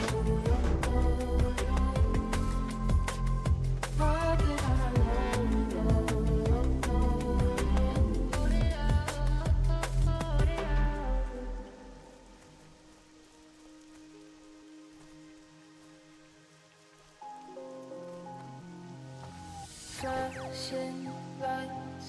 I was on the low down, but I came back to life. No worry. Giving all the money and I just Off with you. lost my mind. But I wouldn't be here if I didn't cross that line. That's fine.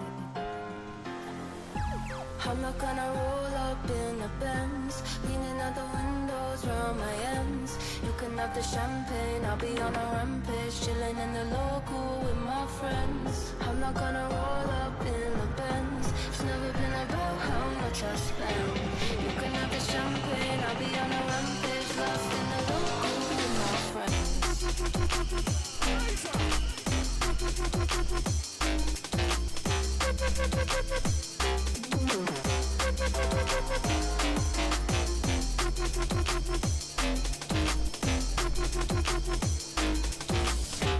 You can have the champagne, I'll be on a rampage, lost in the local with my friends. Follow me, take you to pretty places, all for free. You'll be surrounded by celebrities. You'll stay forever, but you'll never leave. But I won't be there, cause I'll be back home, chilling with my brethrens, kicking back stones. You can have the parties, I'ma take the real shit. You can take the darkness that I don't wanna deal with. Flashing lights.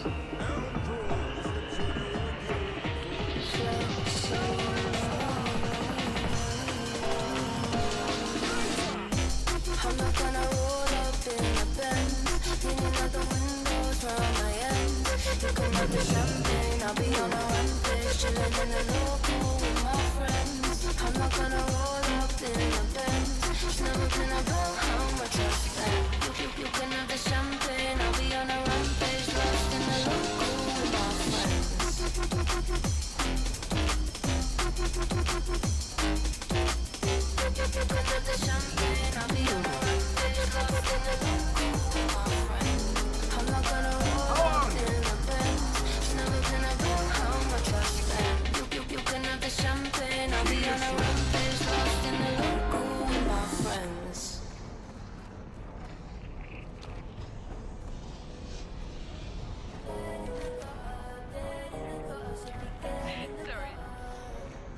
when I was 15, I got into the wrong crowd. Got myself in trouble just to make a silly man proud. When I was 16, I almost died.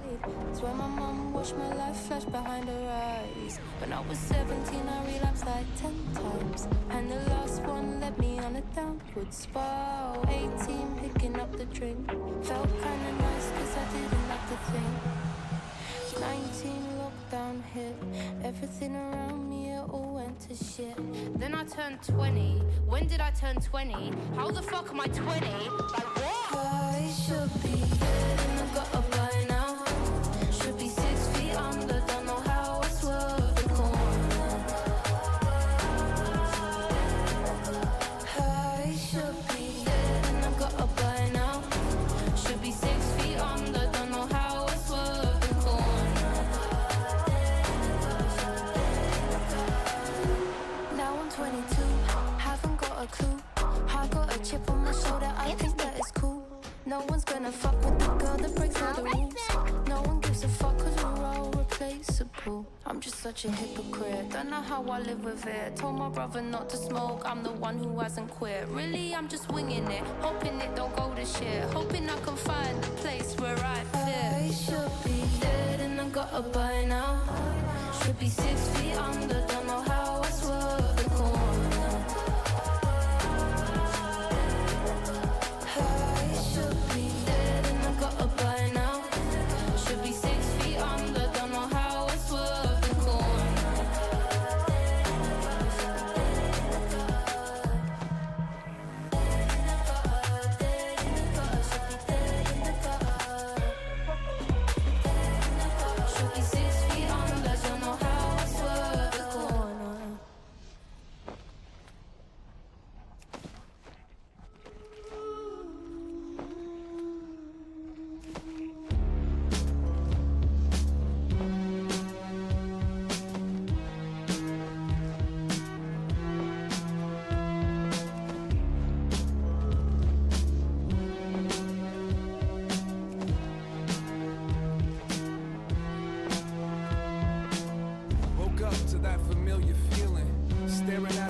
Headache and the stomach feels nauseous. Grab your shirt off the bedroom floor and try to recollect the night before.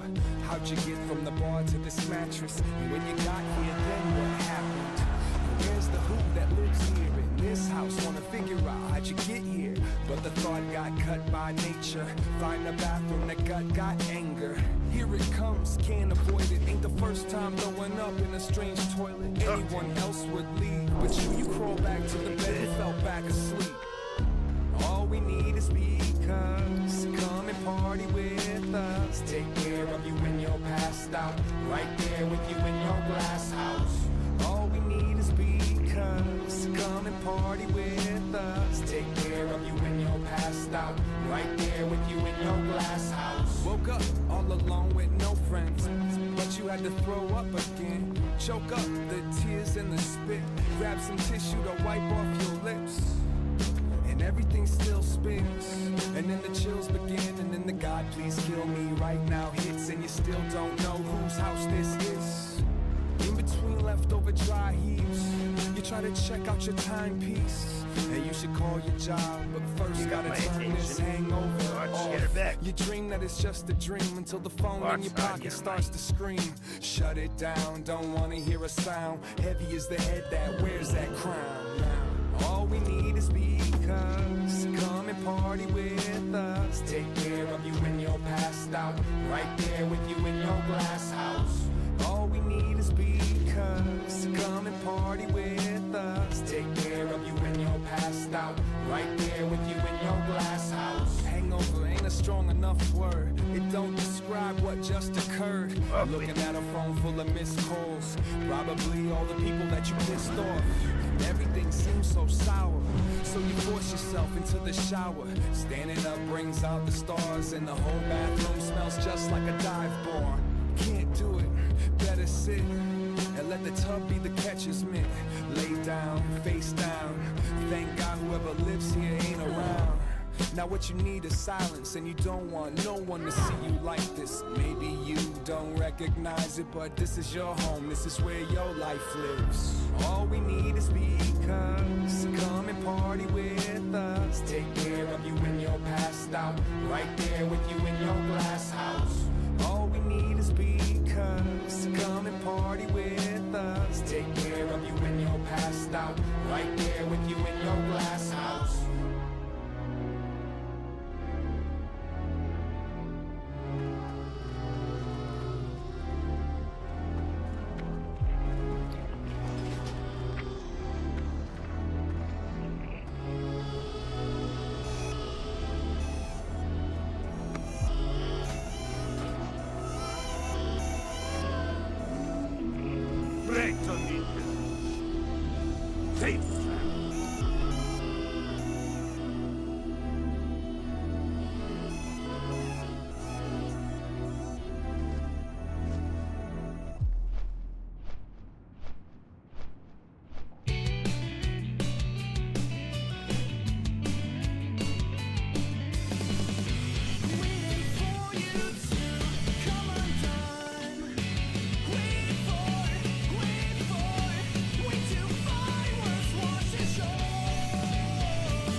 everything. They say that time's supposed to heal ya, but I ain't done much healing. Hello, can you hear me? I'm in California dreaming about who we used to be when we were younger and free. I've forgotten how it felt before the world fell at our feet. There's such a difference between us and a million miles. Hello from the other side. I must have called 1,000 times to tell you I'm sorry for everything that I've done. But when I call, you never seem to be home. Hello from the outside.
버릴 19 우린 제발 어울리고 또 먹자 좋아 저 눈에 반해버린 네가 자꾸만 생각나 내 방식대로 갈래 빨간맛 궁금해 honey 깨물면 점점 녹아든 스트로베리 그만 찾아봐 baby 내가 제일 좋아하는 건 여름 그만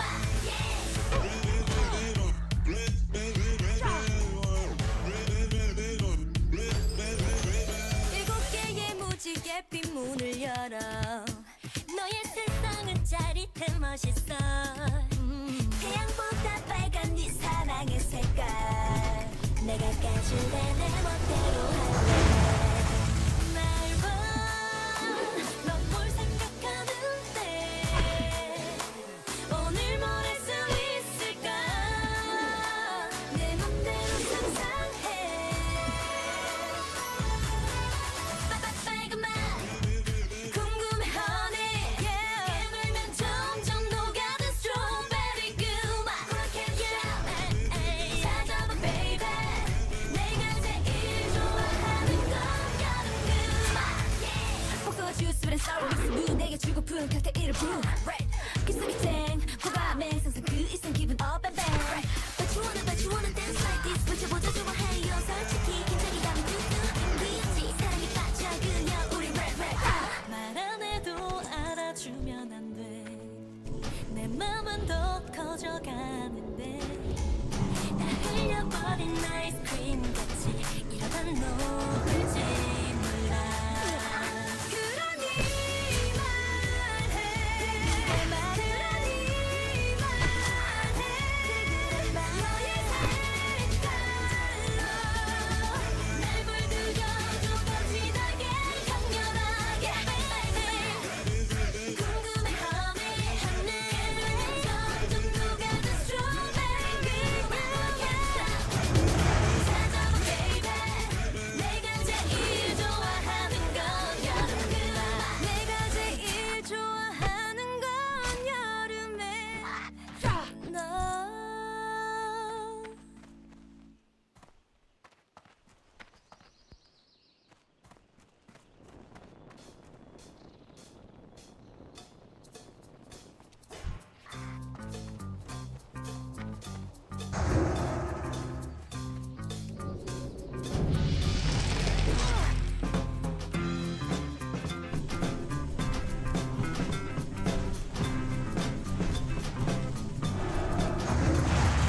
Early in the evening, just about supper time. Over by the courthouse, it's starting to unwind. Four kids on the corner, trying to bring him up. Willie picks a tune out and he blows it on the hum. Down on the corner, out in the street, playing the folk boys are playing, bring a nickel happy feet. Rooster hits the white toe, people just gotta smile. Who gets bumps a gut face and solos for a while. No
crazy shit I did tonight. Those will be the best memories. I just wanna let it go for the night. That would be the best therapy for me. All the crazy shit I did tonight. Those will be the best memories. I just wanna let it go for the night. That would be the best therapy for me. Hey, hey, yeah, yeah.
This old man and me were at the bar and we were having us some beers and swapping out on cares, talking politics, blonde and redhead chicks, old dogs and new tricks and habits we ain't kicked. We talked about God's grace, all the hell we raised. And then I heard the old man say, God is great, beer is good, and people are crazy.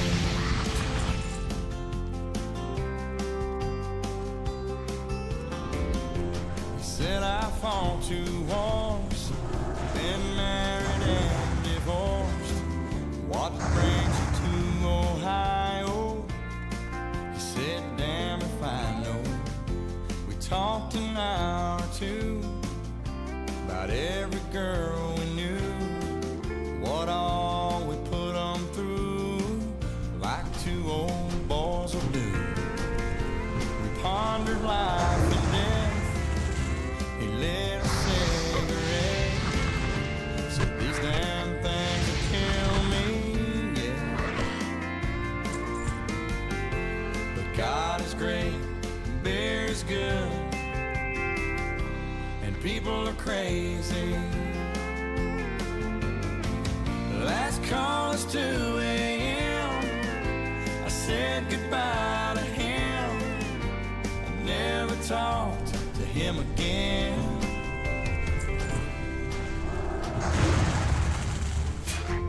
Then one sunny day, saw the old man's face, front page obituary. He was a millionaire. He left his fortune to some guy he barely knew. His kids were mad as hell, but me, I'm doing well. And I drop by today to just say thanks and pray. And I left a 6-pack right there on his grave. I said, God is great, beer is good,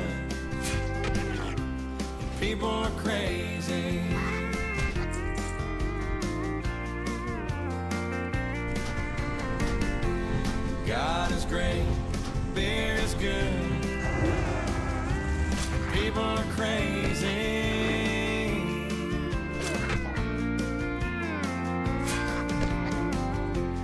God is great, beer is good, and people are crazy.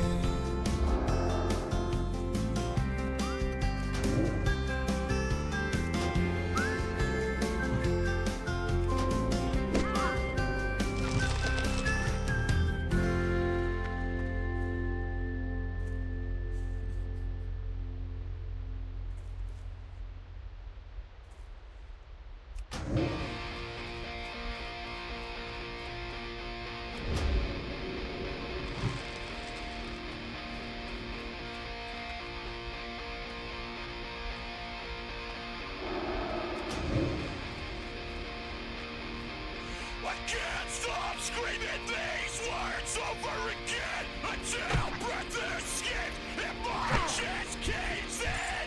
It doesn't matter where I've been, can't give in and shut down. Just breathe in and breathe out and begin. I shook the hand of down so I can sever the lies that he spits from his mouth. And now it's time to pull through something I must do, with or without you.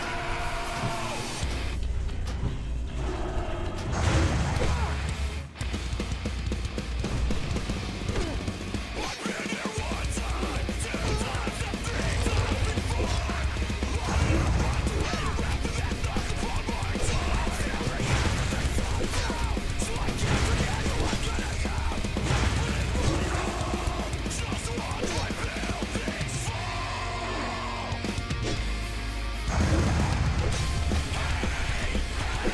I'm living for today, forgetting things I can change. Avoids me. Nothing stands in my way. Time's up when I broke the chains that bound me.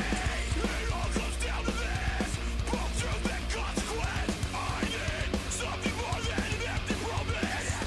To believe in something just like that that'll never go wrong. Not today. Let down after let down. I'm done. I'm living for today, forgetting things I can change. Avoids me. Nothing stands in my way. Time's up when I broke the chain that bound me.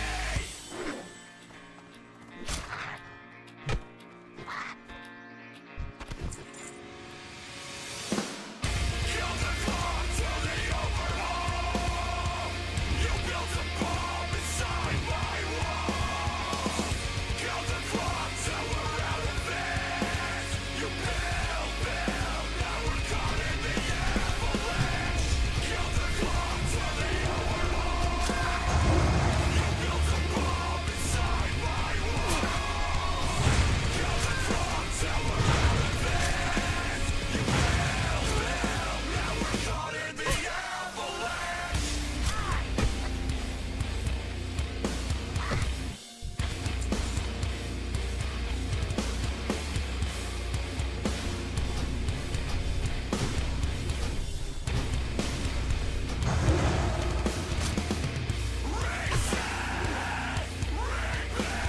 You wrecked the city, but not my will. Reset, rebuild. You wrecked the city, but not my will.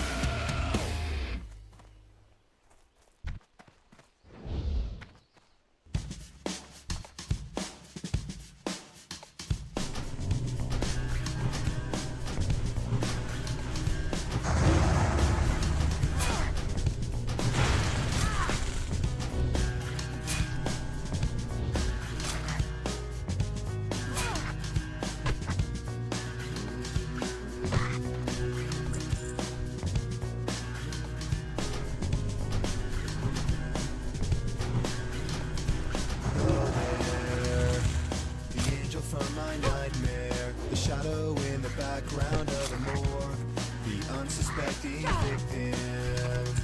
of darkness in the valley. We can live like Jack and Sally if we want, where you can always find me.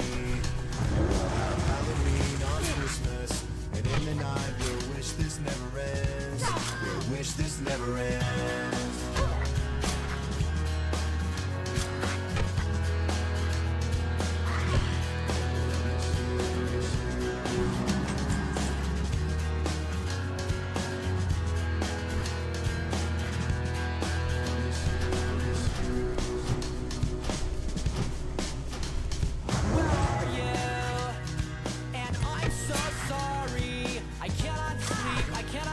Tonight, I need somebody, and always this sick, strange darkness comes creeping on, so haunting every time.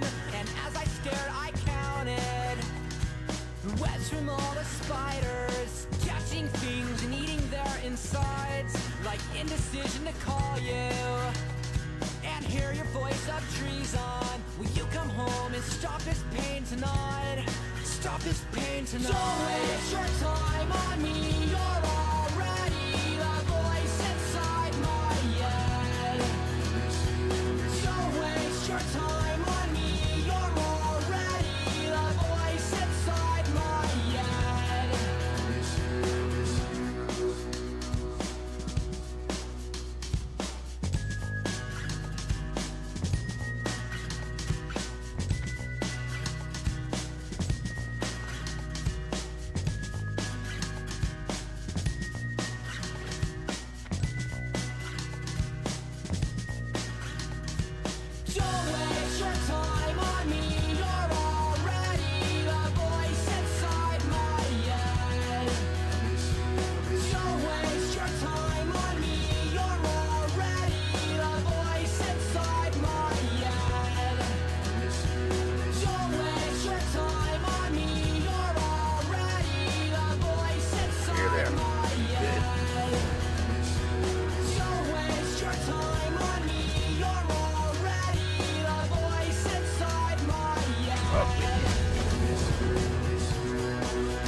Get her back.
get for you today.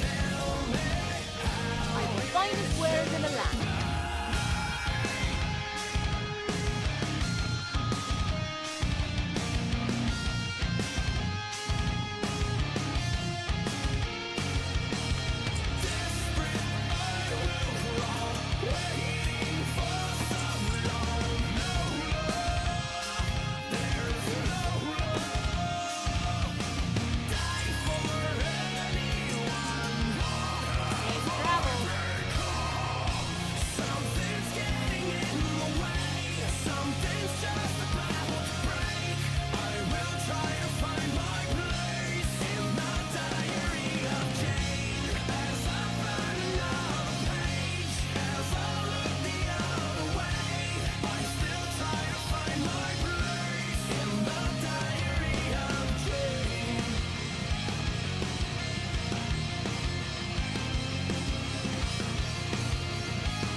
On a warm summer's evening, on a train bound for nowhere, met up with a gambler.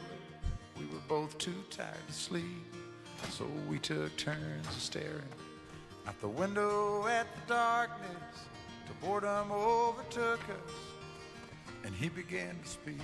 He said, "Son, How I are made ya? a life Off with you. out of reading people's faces, and knowing what the cards were by the way they held their eyes. So if you don't mind my saying, I can see you're out of aces. For a taste of your whiskey, I'll give you some advice." So I handed him my bottle, and he drank down my last swallow. Then he bummed a cigarette and asked me for a light, and the night got deathly quiet, and his face lost all expression. Said, "If you're gonna play the game, boy, you gotta learn to play it right. You got to know when to hold 'em, know when to fold 'em. What's on your mind? Know when to walk away, and know when to run. You never count your money. When you're sitting at the table, there'll be time enough for counting when the dealing's done."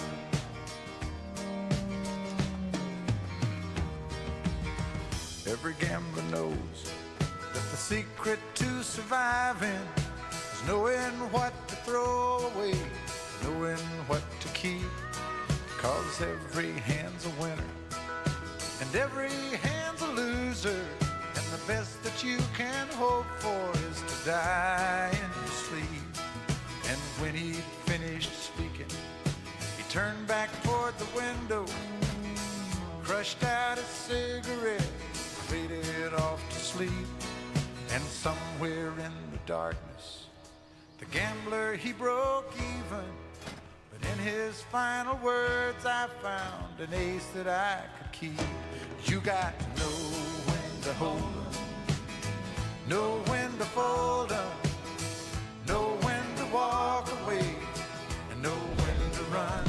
You never count your money when you're sitting at the table. There'll be time enough for counting when the deal is done. You got to know when to hold 'em, when to hold 'em, know when to fold 'em, know when to walk away, and know when to run. You never count your money when you're sitting at the table. There'll be time enough for counting when the dealing's done. You got to know when to hold 'em, know when to fold 'em, know when to walk away, and know when to run. You never count your money when you're sitting at the table. There'll be time enough for counting when the deal is done.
I hurt myself today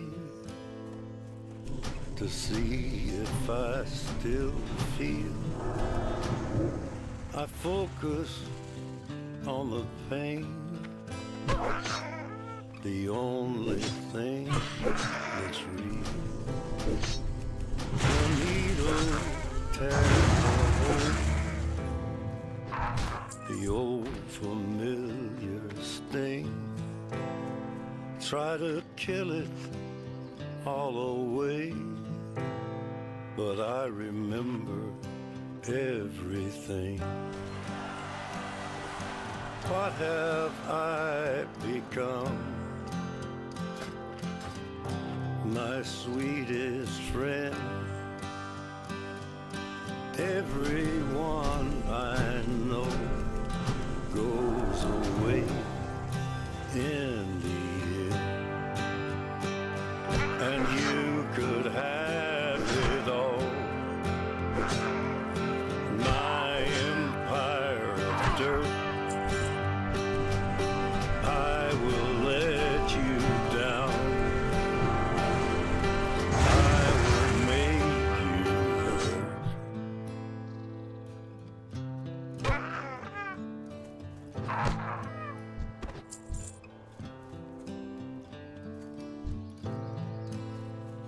I wear this crown of thorns upon my liar's chair,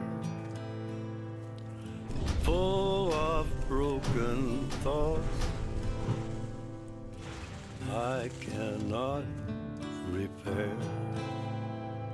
Beneath the stains of time, the feelings disappear. You are someone else. I'm still right here. What have I become? My sweetest friend. Everyone I know goes away in the end, and you could have it all. My empire of dirt, I will let you down. I will make you hurt. If I could start again,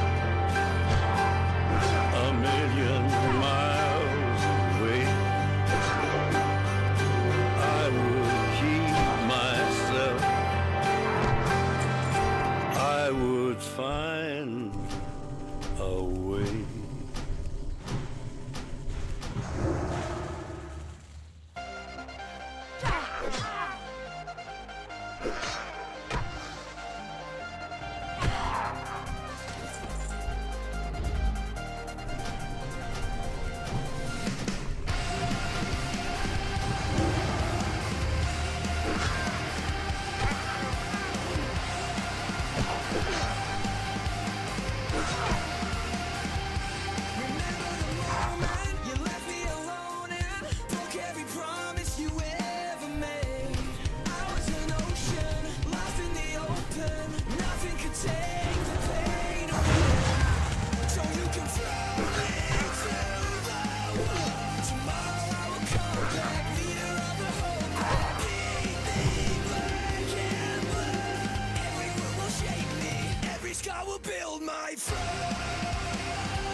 Cause you look even better than the photos. Hey, safe travel. I can't find your house, send me the info.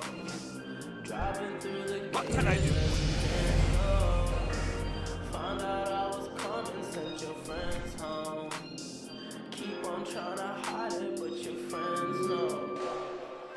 I only call you when it's half-past, but the only time that I be by your side. I only love it when you touch me, not feel me when I'm fucked up. That's a real me when I'm fucked up. That's a real me, yeah.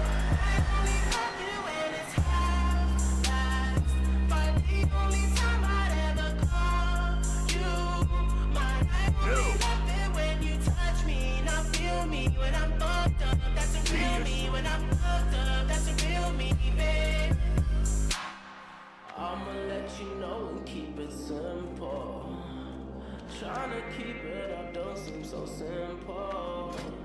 I just fucked 2 bitches before I saw you.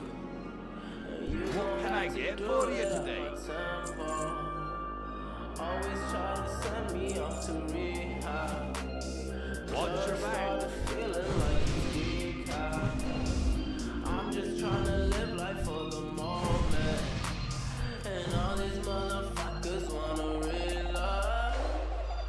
I only call you when it's half-past, but the only time that I be by your side. I only love it when you touch me, not feel me when I'm fucked up. That's a real me when I'm fucked up. That's a real me, yeah. I only call you when it's half-past, but the only time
are you?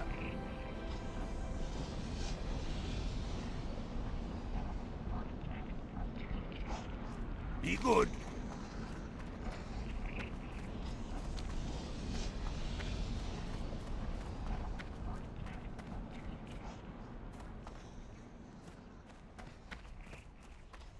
Hello.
Keep your feet on the ground.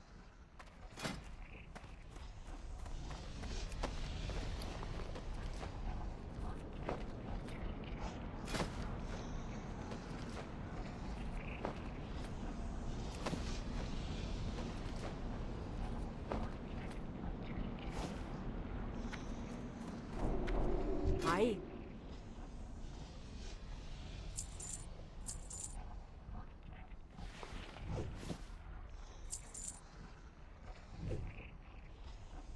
Watch your back.